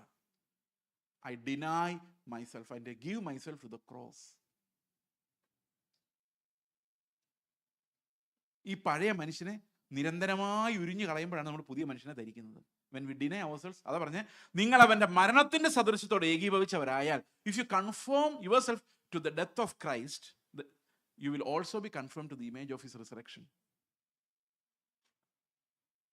എന്ന് പറഞ്ഞു കഴിഞ്ഞാൽ ആ ഇമേജ് ഓഫ്, സാധാരണ ആൾക്കാർ ചിന്തിക്കുന്ന ഈ സ്നാനപ്പെടാൻ വേണ്ടി കുളത്തിൽ ഇറങ്ങുമ്പം അത് മരണം, അവിടെ ഒരു നിമിഷം ശ്വാസം പോയി കിടക്കുമ്പം ശവടക്ക്, എഴുന്നേറ്റ് വരുമ്പം പുനരുത്ഥാനം എന്നാ വിചാരിക്കുന്നത്. നോ, അങ്ങനെ ഒരു സിംബോളിസം അല്ല ബൈബിളിൽ പറയുന്നത്. ബൈബിൾ പറയുന്നത് the whole baptism represents your death. പിന്നെ റിസറക്ഷനെ റെപ്രസെന്റ് ചെയ്യുന്നറിയോ? The walking in the newness of life, അതാണ് റിസറക്ഷൻ. അവിടെ പറഞ്ഞിരിക്കുന്നത് ക്രിസ്തു മരിച്ചിട്ട് പിതാവിന്റെ മഹിമയിൽ ജീവിച്ചെഴുന്നേറ്റതുപോലെ, അതാണ് പുനരുത്ഥാനം. നിങ്ങൾ കുളത്തിൽ നിന്ന് കയറി വരുമെന്നല്ല, നിങ്ങൾ ജീവന്റെ പുതുക്കത്തിൽ, if you identify yourself with the death of Christ, you will also identify with his life. അപ്പോൾ നമ്മൾ ശരിക്കും കർത്താവിനോട് മരിച്ചെങ്കിൽ അവിടെ ക്രിസ്തുവിന്റെ ജീവന്റെ ജലനദികൾ നമ്മളിലൂടെ ഒഴുകും. I would have liked to tell you many examples. ഞാൻ ഒരു എക്സാമ്പിൾ നിങ്ങളോട് പറയാം. ഇന്ത്യയിൽ ഒരു വളരെ പ്രശസ്തനായ ഒരു രാഷ്ട്രീയ നേതാവ് ഉണ്ടായിരുന്നു. അദ്ദേഹത്തിൻ്റെ പേര് ധർമ്മപ്രകാശ് എന്നായിരുന്നു. ഞാനിത് കഥ പലയിടത്തും പറഞ്ഞിരുന്നു, നിങ്ങൾക്ക് ഒരു പക്ഷേ ഇത് കേട്ടിട്ടുണ്ടാവാം. അദ്ദേഹത്തിൻ്റെ ഭാര്യ ഒരു വിശ്വാസിയായിരുന്നു. അപ്പം he had A strange nature of hitting his wife. ഈ ചില ഭർത്താക്കന്മാർ അങ്ങനെ, അവർക്ക് അവരുടെ അത്ര ആരോഗ്യമുള്ളവരെ തല്ലാൻ ഒരു ധൈര്യമില്ല. So they give vent to their anger and wrath and their frustrations in the office upon that poor wife's back. അങ്ങനെ ഒരാളായിരുന്നു പുള്ളി. ഈ വൈഫ് ഒരു ക്രിസ്ത്യാനിയായിരുന്നു. അപ്പോൾ ഒരു ദിവസം പുള്ളി ഇങ്ങനെ ഓഫീസിൽ നിന്ന് വന്ന് സോഫയിലിരിക്കുകയാണ്. ഈ നോർത്ത് ഇന്ത്യക്കാരായതുകൊണ്ട് ഭയങ്കര ഭർത്തൃഭക്തിയാണ്. ഈ ലേഡി അവിടെ പോയിരുന്നിട്ട് ഇയാളുടെ ഷൂസ് അഴിക്കാൻ ശ്രമിക്കുമ്പം ഇയാളുടെ ഷൂസ് വെച്ചിട്ട് ഒറ്റ ചവിട്ട് വെച്ച് കൊടുത്തു ഈ സ്ത്രീക്ക്. അവര് നേരെ തെറിച്ചു പോയി ഭിത്തിയിൽ തലയടിച്ച് വീണു, ബ്ലഡ് ഒഴുകാൻ തുടങ്ങി.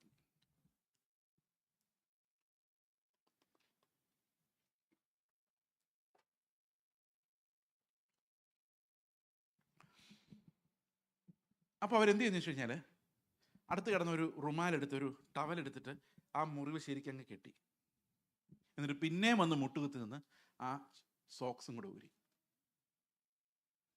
ബ്ലഡ് ഇങ്ങനെ ഒഴുകിക്കൊണ്ടിരിക്കും.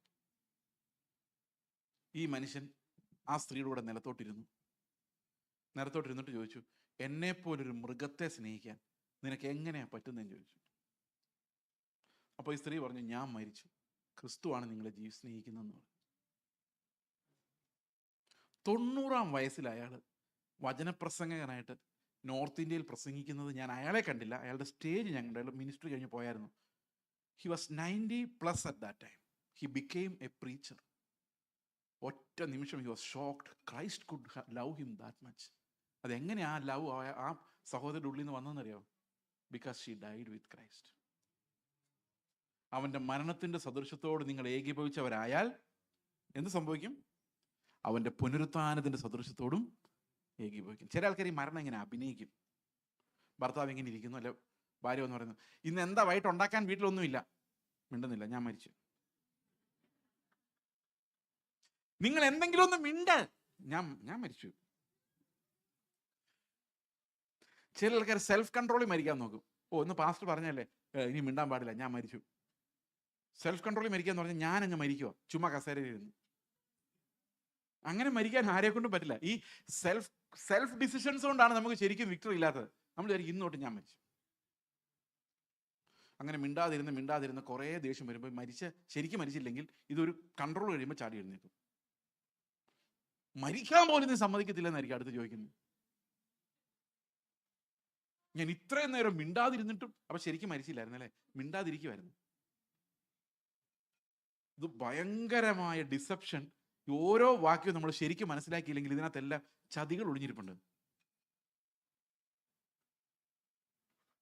അപ്പൊ ശരിക്കും മരിച്ചാൽ ഉള്ളിൽ നിന്ന് സ്നേഹം ഇങ്ങനെ ബബിൾ ചെയ്ത് വരും ആളോട്, ആ തല്ലുന്ന ആളോട്, ഉപദ്രവിക്കുന്ന ആളോട്. അതൊരു ഭയങ്കര ലൈഫാണ്. ഈ ലൈഫിനെയാണ് ക്രിസ്തുവിന്റെ ജീവൻ എന്ന് പറയുന്നത്.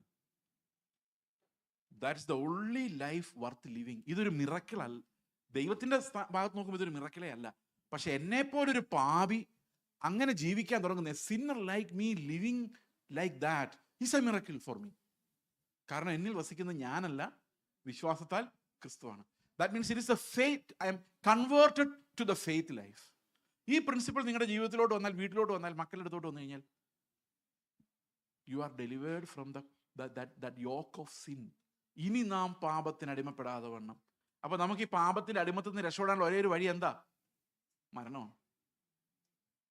ഈ US-ലൊക്കെ അടിമകൾ ഉണ്ടായിരുന്ന ഒരു കാലം ഉണ്ടായിരുന്നു, സ്ലേവറി ഉണ്ടായിരുന്ന കാലം. ഈ സ്ലേവ്സ് എങ്ങനെ രക്ഷപ്പെടുന്നത്? Only by death. If they are sold to someone, he will get another master. അപ്പൊ പാപത്തിന്റെ ശാപത്തിൽ നമ്മൾ രക്ഷപ്പെടാൻ ആകെയുള്ള ഒരു വഴി നാളെ തൊട്ട് ഞാൻ നന്നായിക്കോളാമേ എന്ന് പറയുന്നതല്ല. ഒരു കാരണവശാലും നിങ്ങൾ നന്നാൻ പോകുന്നില്ല, ദൈവത്തിനറിയാം. അതുകൊണ്ട് കർത്താവ് എന്താ ചെയ്തത്? നിങ്ങളെ നന്നാക്കാൻ ശ്രമിക്കുന്നേ ഇല്ല. He is removing that old filthy flesh from you and giving you a new heart, a newness of heart. ആ ഹാർട്ട് നമുക്ക് കിട്ടുന്നത് ദൈവത്തിന്റെ ആത്മാവിന്റെ ശുശ്രൂഷകൾ കൊണ്ടാണ്. ഓക്കെ, അപ്പൊ വിശ്വാസ ജീവിതം എന്ന് പറഞ്ഞാൽ എന്താണ്? What is faith life? പല ആൾക്കാർ എന്നോട് ചോദിക്കാറ്, ഞങ്ങളോട് ചോദിക്കാറുണ്ട്, നിങ്ങൾ എങ്ങനെയാണ് ജീവിക്കുന്നത്, എങ്ങനെയാണ് കാശ് വരുന്നത്? അതാണ് ഈ ചോദിക്കുന്നതിന്റെ അർത്ഥം. പ്രധാന സാധനം മാമോൻ ഇല്ലാതെ ഒരു പണി ഈ ലോകത്ത് നടക്കൂല എന്നുള്ളതാണ്. കൺവെൻഷൻ നടത്തണമെങ്കിൽ ആര് വേണം? കർത്താവ് വന്നില്ലെങ്കിലും, പൈസ എന്ന് പറയരുത്, കർത്താവ് വന്നില്ലെങ്കിലും മാമോൻ ഇല്ലാതെ നമ്മൾ ഒരു പരിപാടിയും നടക്കില്ല. അപ്പൊ ആൾക്കാർ നമ്മളോട് ചോദിക്കുന്ന ഒരു ചോദ്യം, ഞങ്ങൾ ആന്ധ്രയിലൊക്കെ മിഷണറി വേല ചെയ്യുന്ന സമയത്ത് ആൾക്കാർ ചോദിക്കുക, നിങ്ങൾ എങ്ങനെ ജീവിക്കുന്നത്? Faith by faith. എന്നർത്ഥം ഞങ്ങൾ ആരും പൈസ ചോദിക്കില്ല, ദൈവം നമ്മുടെ ആവശ്യങ്ങൾ അറിഞ്ഞ് നടത്തിക്കോളും. അപ്പൊ ഫെയ്ത്ത് കൊണ്ട് എനിക്ക് എന്താ കിട്ടുന്നത്? ആരോടും ചോദിക്കാതെ പൈസ. പിന്നെന്താ? പനി വന്നാലും ജലദോഷം വന്നാലും ഹോസ്പിറ്റലിൽ പോകില്ല, അപ്പൊ മരുന്ന് മേടിക്കാതെയുള്ള രോഗസൗഖ്യം. അപ്പൊ വിശ്വാസം എന്ന ചൂണ്ടയുടെ അറ്റത്ത് എനിക്ക് എന്തൊക്കെയാ ഉള്ളത്?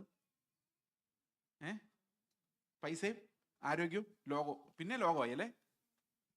ഇതാണ് വിശ്വാസ ജീവിതത്തിന്റെ കഥ. നല്ല വിശ്വാസികളുടെ കഥയാണ് ഇത്. ഓക്കെ, പക്ഷെ ശരിക്കും വിശ്വാസ ജീവിതം എന്ന് പറഞ്ഞാൽ എന്താ? പൗലോസ് പറയാണ് ഫിലിപ്പിയർ 3:9, ഞാൻ ക്രിസ്തുവിനെ നേടേണ്ടതിന്. ഇപ്പൊ വിശ്വാസത്താൽ നേടുന്ന കാശല്ല, ആരെയാണ്?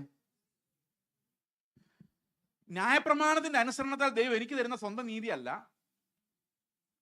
ക്രിസ്തുവിലുള്ള വിശ്വാസം മൂലം ദൈവം വിശ്വസിക്കുന്നവർക്ക് നൽകുന്ന നീതി ലഭിക്കണം. അതാണ് ഈ ഫെയ്ത്തിന്റെ ഉദ്ദേശം. ഇനി അവസാനിപ്പിക്കുന്നതിന് മുമ്പ് ഒരു വാക്യം കൂടെ വായിക്കാം. ഗലാത്യ ലേഖനം 2:20. ഞാൻ ക്രിസ്തുവിനോടൊപ്പം ക്രൂശിക്കപ്പെട്ടിരിക്കുന്നു. ഞാനിപ്പോ പറയാണേ, ഇപ്പൊ പൗലോസ് അല്ല, ചേസ് പറയാണ്. നിങ്ങൾ വിശ്വസിക്കരുതല്ല, സംശയത്തോടെ വിശ്വസിക്കാവുള്ളൂ. ഓക്കെ, എന്നെ നോക്കിക്കോ, അങ്ങോട്ട് നോക്കണ്ട. ഞാൻ ക്രിസ്തുവിനോടൊപ്പം ക്രൂശിക്കപ്പെട്ടിരിക്കുന്നു, ഇനി ജീവിക്കുന്നത് ഞാനല്ല, ക്രിസ്തു അത്രേ. നിങ്ങൾ ഇവനല്ലേ, ക്രിസ്തു ആണോ ജീവിക്കുന്നത്? ക്രിസ്തു ഇങ്ങനെയാണ് ഇരുന്നത്, ഇത്രയും തടി ഉണ്ടായിരുന്നു, ഇതാരാ? ഇത് ഇവൻ തന്നെയല്ലേ? ഞാൻ പറയാം, അല്ല, ഞാൻ മരിച്ചു, ക്രിസ്തുവാണ് ജീവിക്കുന്നത്. അപ്പം ഇതെന്ത് പണിയാ പറയുന്നത്? നിങ്ങളല്ലേ ഇവിടെ ജീവിക്കും, നിങ്ങളല്ലേ എത്ര നേരം പ്രസംഗിച്ചത്? അപ്പൊ കർത്താവ് പറയും, നിങ്ങൾ ഈ ജഡ, അപ്പൊ പൗലോസ് പറയും, നിങ്ങൾ ഈ ജഡത്തിൽ കാണുന്ന ഈ ജീവിതം ഉണ്ടല്ലോ, നിങ്ങളിപ്പോ എന്നെ നോക്കി കാണുന്ന ജീവിതം ഉണ്ടല്ലോ, അത് ഞാൻ ജീവിക്കുന്നത് ഒരു തത്വം അനുസരിച്ചാണ്. എന്താണ്? എന്നെ സ്നേഹിച്ച് എനിക്ക് വേണ്ടി തന്നെത്താൻ ഏൽപ്പിച്ചു തന്ന ദൈവപുത്രങ്കിലുള്ള വിശ്വാസത്താലാണ് ജീവിക്കുന്നത്. അപ്പൊ വിശ്വാസത്താലുള്ള ജീവിതം എന്ന് പറഞ്ഞാൽ എന്താ അതിനർത്ഥം? ഞാൻ മരിച്ചു അല്ലേ? അപ്പൊ നിങ്ങൾ നോക്കുമ്പോൾ ചേസ് മരിച്ചിട്ടൊന്നുമില്ല, അതെന്റെ ഫെയ്ത്ത് ആണ്.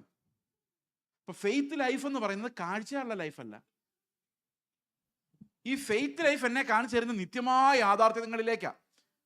ഭൂമി ഉണ്ടാകുന്നതിനും എന്നെ ക്രിസ്തുവിൽ തിരഞ്ഞെടുക്കുകയും അവൻ മരിച്ചപ്പോൾ ഞാൻ മരിക്കുകയും അവൻ പുനരുത്ഥാനം ചെയ്തപ്പോൾ ഞാൻ പുനരുത്ഥാനം ചെയ്യുകയും അവനോടുകൂടെ ഞാൻ സ്വർഗ്ഗസ്ഥലങ്ങളിൽ ഇരുത്തുകയും ചെയ്യപ്പെട്ടതിനെയാണ് ഞാൻ ഇവിടെ ഏറ്റു പറയുന്നത്. ഞാൻ പറഞ്ഞു, ഞാനല്ല ജീവിക്കുന്നത്, ക്രിസ്തു അത്രേ എന്നിൽ വസിക്കുന്നത്. ഇതാണ് ഫെയ്ത്ത്. ഈ വിശ്വാസമാണ് നമ്മളെ വിശുദ്ധന്മാരാക്കി മാറ്റുന്നത്. ഈ വിശ്വാസമാണ് ആ സ്ത്രീയെ ഭർത്താവിന്റെ അടി കൊണ്ടപ്പോഴും ഭർത്താവിനെ സ്നേഹിക്കാൻ ആ സ്ത്രീയെ സഹായിച്ചത്. ഈ സ്നേഹമാണ്, ഈ വിശ്വാസമാണ് നമ്മളെ ക്രിസ്തുവിനെ നേടുമാറാക്കുന്നത്. One day we will be glorified like him. അപ്പൊ രക്ഷിക്കപ്പെടുന്നത് നമ്മൾ വായിച്ചല്ലോ, റോമർ 8:23 വായിച്ചപ്പോൾ, ഈ പ്രത്യാശയിൽ അത്രേ നാം രക്ഷിക്കപ്പെട്ടിരിക്കുന്നത്. അതായത് ക്രിസ്തുവിനെ പോലെ നമ്മൾ രൂപാന്തരപ്പെടുമെന്നുള്ള പ്രത്യാശയുടെ മേലാണ് നമ്മുടെ രക്ഷ സ്ഥാപിക്കപ്പെട്ടിരിക്കുന്നത്. ഓക്കെ, ഇന്ന് പല ആൾക്കാർക്കും പ്രത്യാശ ഇല്ലാത്തതിൻ്റെ കാരണം എന്താണെന്നറിയോ? അവർ തന്നെ നന്നായിക്കോളൂ എന്നാണ് വിശ്വസിക്കുന്നത്. എൻ്റെ പാസ്റ്ററെ നന്നായിട്ടില്ല പാസ്റ്ററെ, അതുകൊണ്ട് സ്വർഗത്തിൽ പോകുന്നു ഭയങ്കര സംശയമാണ്. എന്നാൽ ഞാൻ നിങ്ങളോട് തുറന്നു പറയട്ടെ, നിങ്ങൾ നന്നാകാനേ പോകുന്നില്ല. അപ്പം നിങ്ങൾ എന്ത് ചെയ്യും? ഹോപ്പ് എവിടെ വെക്കണം? ക്രിസ്തുവിൽ വെക്കണം. വാക്ക് പറഞ്ഞാൽ മാറാത്തൊരു ദൈവം, എനിക്ക് വേണ്ടി ഇപ്പോഴും പിതാവിൻ്റെ അടുത്ത് പക്ഷപാതം ചെയ്യുന്ന ഒരു മധ്യസ്ഥൻ എനിക്കുള്ളത് കൊണ്ട്, ആ മധ്യസ്ഥൻ അവിടെ ശുശ്രൂഷിച്ചത് കൊണ്ട്, അവൻ്റെ പ്രാർത്ഥന ഒരിക്കലും പിതാവ് കേൾക്കാതെ പോവുകയില്ല എന്നുള്ളത് കൊണ്ട്, എന്നെ അന്ത്യം വരെ രക്ഷിക്കുവാൻ അവൻ പ്രാപ്തനാകുന്നു. ഇതാ എൻ്റെ ഫെയ്ത്ത്. ഈ ഫെയ്ത്തിനിട്ടാണ് പിശാച് പണിതുകൊണ്ടിരിക്കുന്നത്. നിങ്ങളുടെ വീട്ടിലെ സമ്പത്ത് എടുത്ത് മാറ്റാനല്ല, അവൻ ഇഷ്ടം പോലെ കാശുണ്ട് പിശാചിന്. നിങ്ങളുടെ വിശ്വാസത്തെ അബലമാക്കാനാണ് സാത്താൻ ശ്രമിക്കുന്നത്. അതാണ് അവൻ്റെ തന്ത്രങ്ങൾ. പക്ഷെ കർത്താവ് പറയുന്നു, വീഴാതെ വണ്ണം നമ്മെ സൂക്ഷിച്ച് തൻ്റെ മഹിമാ സന്നിധിയിൽ കളങ്കമില്ലാത്തവരായി ആനന്ദത്തോടെ നിർത്തുവാൻ കഴിയുന്നവൻ. ഇപ്പം നമ്മുടെ വിശ്വാസത്തിൻ്റെ നങ്കൂരം നമ്മൾ ഇടുന്നത് നമ്മുടെ മേലല്ല, അത് നമ്മളെ രക്ഷിച്ച മഹാപുരോഹിതനായ ക്രിസ്തുവിൻ്റെ മേലാണ്. നമുക്ക് പ്രാർത്ഥിക്കാം. ഞങ്ങളുടെ സ്വർഗസ്ഥ പിതാവേ, വിശ്വാസത്തിൽ ജീവിക്കാൻ ഞങ്ങളെ പഠിപ്പിക്കണമേ. ഞങ്ങളുടെ മരണവും അങ്ങയോടുകൂടിയുള്ള മരണവും അങ്ങയോടുകൂടിയുള്ള പുനരുത്ഥാനവും ആ ജീവന്റെ പുതുക്കത്തിൽ, പുതിയ ജീവന്റെ പുതുക്കത്തിലുള്ള നടപ്പും ഞങ്ങളെ അഭ്യസിപ്പിക്കണമേ. അവിടുത്തെ സന്നിധി ഞങ്ങൾ ഓരോരുത്തരെയും വിധേയപ്പെടുത്തുന്നു. ആരെങ്കിലും ഈ വീണ്ടും ഞാൻ അനുഭവത്തിലൂടെ കടന്നു പോയിട്ടില്ലെങ്കിൽ കർത്താവെ, ഈ വചനങ്ങൾ അവർക്ക് ആ സ്വർഗീയമായ ജീവിതത്തെക്കുറിച്ചുള്ള ഉൾക്കാഴ്ച നൽകണമെന്ന് അടിയൻ അങ്ങോട്ട് പ്രാർത്ഥിക്കുന്നു. കർത്താവായ യേശുക്രിസ്തുവിന്റെ നാമത്തിൽ തന്നെ ആമേൻ.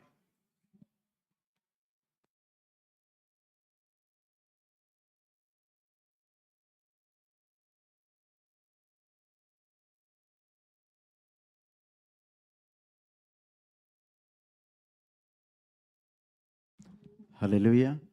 ഈ രാത്രികാലവും ദൈവത്തിൻ്റെ വചനം കേൾപ്പാൻ ദൈവം നമുക്ക് അവസരങ്ങളെ തന്നല്ലോ. Thank you pastor. കർത്താവിന് നന്ദി പറയാം, സ്തോത്രം ചെയ്യാം. നാളെ രാത്രിയിലും 6:45 ഗാന ശുശ്രൂഷയോടുകൂടെ ഈ ബൈബിൾ സ്റ്റഡി തുടരുന്നതായിരിക്കും. നമുക്ക് കണ്ണുകളടയ്ക്കാൻ പ്രാർത്ഥിക്കാം. സ്വർഗീയ പിതാവേ, ഈ സമയത്തിനായിട്ട് കർത്താവെ നന്ദി പറയുന്നു, സ്തോത്രം ചെയ്യുന്ന അങ്ങയുടെ നാമത്തെ വാഴ്ചുന്നു. കർത്താവെ സ്തുതിക്കുന്ന അബ്ബാപിതാവേ എന്ന് വിളിപ്പാൻ പുത്രത്തിൻ്റെ നാമം കർത്താവെ ഞങ്ങൾക്ക് തന്നതിനായിട്ട് കർത്താവെ സ്തോത്രം ചെയ്യുന്നു. കർത്താവെ സ്തുതിക്കുന്നു. കർത്താവെ ആത്മാവിൻ്റെ ആദിദാനം ലഭിച്ചവരായ ഞങ്ങൾ കർത്താവെ ഞങ്ങളുടെ ശരീരത്തിൻ്റെ വീണ്ടെടുപ്പിനായ പുത്രത്തിനായിട്ട് ഞരങ്ങുന്ന ഒരനുഭവത്തിലേക്ക് ഞങ്ങളെ മാറ്റണമെന്ന് പ്രാർത്ഥിക്കുന്നു. കാണുന്നത് താൽക്കാലികം, കാണാത്തതോ നിത്യം. കർത്താവെ അത് ഞങ്ങൾ മനസ്സിലാക്കുവാൻ, ഞങ്ങൾ ജീവിക്കുന്ന ജീവിതം താൽക്കാലികമാകുന്നുവെന്നും, കാണുന്ന സൗഭാഗ്യം താൽക്കാലികമാകുന്നു, ഞങ്ങൾ അനുഭവിക്കുന്ന പ്രയാസങ്ങൾ താൽക്കാലികം, അതെല്ലാം മാറിപ്പോകുന്നുവെന്നും നിത്യമായിട്ടുള്ളതിനെ നോക്കി ഓടുവാൻ അടിയങ്ങളെ സഹായിക്കണമെന്ന് പ്രാർത്ഥിക്കുന്നു. അടിയങ്ങളുടെ പ്രത്യാശ വർദ്ധിപ്പിക്കണമേ. പ്രത്യാശയാകുന്ന അന്നങ്കൂരത്തിൽ ഞങ്ങളുടെ അടിസ്ഥാനങ്ങൾ പണിയപ്പെട്ടവരായി ക്രിസ്തുവിനെ പോലെ ആകുന്നൊരു ജീവിതം ആയിത്തീരുവാൻ പരിശുദ്ധാത്മാവെ ഞങ്ങളെ സഹായിക്കണമെന്ന് പ്രാർത്ഥിക്കുന്നു. കർത്താവെ സ്തുതിക്കുന്ന രാത്രി കാലഘട്ടത്തെ വചനം കർത്താവെ ഞങ്ങൾക്ക് വേണ്ടി ഷെയർ ചെയ്യുവാനോട് ദാസിനെ അവിടുന്ന് ഒരുക്കിയതിനായിട്ട് കർത്താവെ സ്തോത്രം ചെയ്യുന്നു. ഞങ്ങൾ കർത്താവെ ഞങ്ങളെല്ലാവരെയും അവിടുന്ന് സമർപ്പിച്ച് പ്രാർത്ഥിക്കുന്ന കർത്താവെ സ്തുതിക്കുന്നു. ഞങ്ങൾ കേട്ട വചനങ്ങളെ കർത്താവെ സമർപ്പിക്കുന്ന പരിശുദ്ധാത്മാവെ ഞങ്ങളുടെ ഉള്ളങ്ങളോട് അവിടുന്ന് വാദിച്ചുകൊണ്ടിരിക്കണമെന്ന് പ്രാർത്ഥിക്കുന്നു. കർത്താവെ സ്തുതിക്കുന്നു. കർത്താവ് യേശുവിനെ പോലെ ആകുന്ന ഒരു ജീവിതമായി തീരുവാൻ അവിടുന്ന് സഹായിക്കണമെന്ന് പ്രാർത്ഥിക്കുന്നു. കർത്താവെ സ്തുതിക്കുന്നു. ഞാനോ കുറയണം, അവനോ വളരണം. കർത്താവെ ആ ഒരു അനുഭവത്തിൽ ഞങ്ങൾ മുന്നോട്ട് പോകാൻ സഹായിക്കണം. കടന്നു വന്ന എല്ലാ പ്രിയപ്പെട്ടവരെയും സമർപ്പിച്ച് പ്രാർത്ഥിക്കുന്ന കർത്താവെ ഞങ്ങൾ തീരുമാനമെടുത്ത് മാറുന്നവരായിട്ടല്ല കർത്താവെ സ്തുതിക്കുന്നു. യേശുവിൽ വസിച്ച് ഞങ്ങൾ മരിച്ച യേശു വളരണം, ആ ഒരു അനുഭവത്തിലേക്ക് ഞങ്ങളെ മാറ്റണമെന്ന് പ്രാർത്ഥിക്കുന്നു. ഞങ്ങളുടെ ഹൃദയദൃഷ്ടികളെ പ്രകാശിപ്പിക്കണമെന്ന് പ്രാർത്ഥിക്കുന്നു. കർത്താവെ സ്തുതിക്കുന്നു. നന്ദി. കർത്താവ് കടന്നു വന്ന എല്ലാ പ്രിയപ്പെട്ടവർക്കായിട്ടും സ്തോത്രം. എല്ലാവരെയും കർത്താവെ സഹായിക്കണം, അനുഗ്രഹിക്കണം. ഈ പ്രദേശത്ത് ഒരു വലിയ സൈന്യമായി കർത്താവിൻ്റെ മാറ്റമില്ലാത്ത വചനങ്ങളെ പ്രഘോഷിപ്പാൻ ഞങ്ങളെല്ലാവരെയും ഇവിടുന്ന് സഹായിക്കണം. അനേകരെ നിത്യതയ്ക്ക് ഒരുക്കുന്നവരായി ഞങ്ങളതിനെ ഒരുക്കപ്പെടുന്നവരായിട്ടും തീരുവാനടി ഞങ്ങളെ സഹായിക്കണമെന്ന് പ്രാർത്ഥിക്കുന്നു. എല്ലാ കൃപകൾക്കായിട്ടും സ്തോത്രം. വീണ്ടും കാണുവോളം അങ്ങയുടെ ചിറകിൻ മറവിൽ കർത്താവെ ഞങ്ങളെ മറയ്ക്കണമെന്ന് പ്രാർത്ഥിക്കുന്നു. കർത്താവെ സ്തുതിക്കുന്നു. ഈ ബൈബിൾ സ്റ്റഡി തുടർന്നും കർത്താവെ മുന്നോട്ട് പോകുമ്പോൾ അവിടുത്തെ സാന്നിധ്യം കൃപ കൂടെ ഇരിക്കണം. ഇപ്പോൾ കാലം കർത്താവെ വേണ്ടുമ്പോൾ അങ്ങ് ആരാധിപ്പാൻ സ്തുതിപ്പാൻ അങ്ങയുടെ സാന്നിധ്യം അനുഭവിപ്പാൻ വചനങ്ങളെ കേൾപ്പാനെല്ലാം ഞങ്ങൾക്ക് തന്ന ആ വലിയ കൃപയ്ക്കായിട്ട് അവസരങ്ങൾക്കായിട്ട് കർത്താവെ സ്തുതിക്കുന്നു. അവിടുന്ന് ഞങ്ങളെ സ്നേഹിക്കുന്നത് കൊണ്ടാകുന്ന കർത്താവെ ഞങ്ങൾക്ക് അവസരങ്ങളെ തരുന്നത്. ഞങ്ങൾ വീണ്ടും എല്ലാവരോടും മാനസാന്തരപ്പെടണമെന്നുള്ളത് അങ്ങയുടെ ഇഷ്ടമാകിയാൽ ഈ രാത്രികാലവും കർത്താവ് ഞങ്ങളെ സമർപ്പിക്കുന്നു. അവിടുന്ന് ശക്തീകരിക്കണമേ, എല്ലാവരെയും അവിടുന്ന് ബലപ്പെടുത്തണമേ എന്ന് പ്രാർത്ഥിക്കണം. കർത്താവ് ദാസിനെ അവിടുന്ന് സഹായിക്കണം. വീണ്ടും കർത്താവെ അവിടുന്ന് ഞങ്ങളോട് സംസാരിക്കുന്ന മകനെ ഇവിടുന്ന് ഉപയോഗിക്കണമെന്ന് പ്രാർത്ഥിക്കുന്നു. എൻ്റെ മകൻ്റെ മിനിസ്ട്രിയോടും കുടുംബത്തോടും എല്ലാം ഇവിടുന്ന് കൃപ കൂടെ ഇരിക്കണമെന്ന് പ്രാർത്ഥിക്കുന്നു. കിടന്നു എല്ലാവരെയും ഒരിക്കൽ കൂടി സമർപ്പിക്കുന്ന കർത്താവ് ചുറ്റും കാവലായിരിക്കണം. വീണ്ടും കാണുവോളം നിങ്ങളുടെ ചിറകൻ മറയിൽ മറയ്ക്കണമെന്ന് പ്രാർത്ഥിക്കുന്നു. പ്രാർത്ഥനകാരനായിട്ട് നന്ദി. യേശു ക്രിസ്തുവിൻ്റെ നാമത്തിൽ തന്നെ നമുക്ക് ആശീർവാദം പറയാം. പിതാവായ ദൈവത്തിൻ്റെ സ്നേഹവും പുത്രനായ യേശു ക്രിസ്തുവിൻ്റെ കൃപയും നമ്മളെ ആശ്വസിപ്പിച്ച് വഴി നടന്ന പരിശുദ്ധാത്മാവിൻ്റെ സംസർഗവും സുഹാസവും കൂട്ടായ്മയും നമ്മൾ പ്രാർത്ഥിച്ച എല്ലാ വിഷയങ്ങളോടും പ്രത്യേകിച്ച് ബൈബിൾ സ്റ്റഡിയോടും കൂടി ഇപ്പോഴും എന്നേക്കും ഉണ്ടായിരിക്കുമാറാകട്ടെ. യേശു ക്രിസ്തുവിൽ കൂടി ജയം തന്ന പിതാവായ ദൈവത്തെ നമ്മുടെ കരങ്ങളെ ഉയർത്തി സ്തോത്രം ചെയ്യാം. Hallelujah, hallelujah, hallelujah. ആമേൻ. കർത്താവേ യേശുവേ, വേഗം വരണമേ.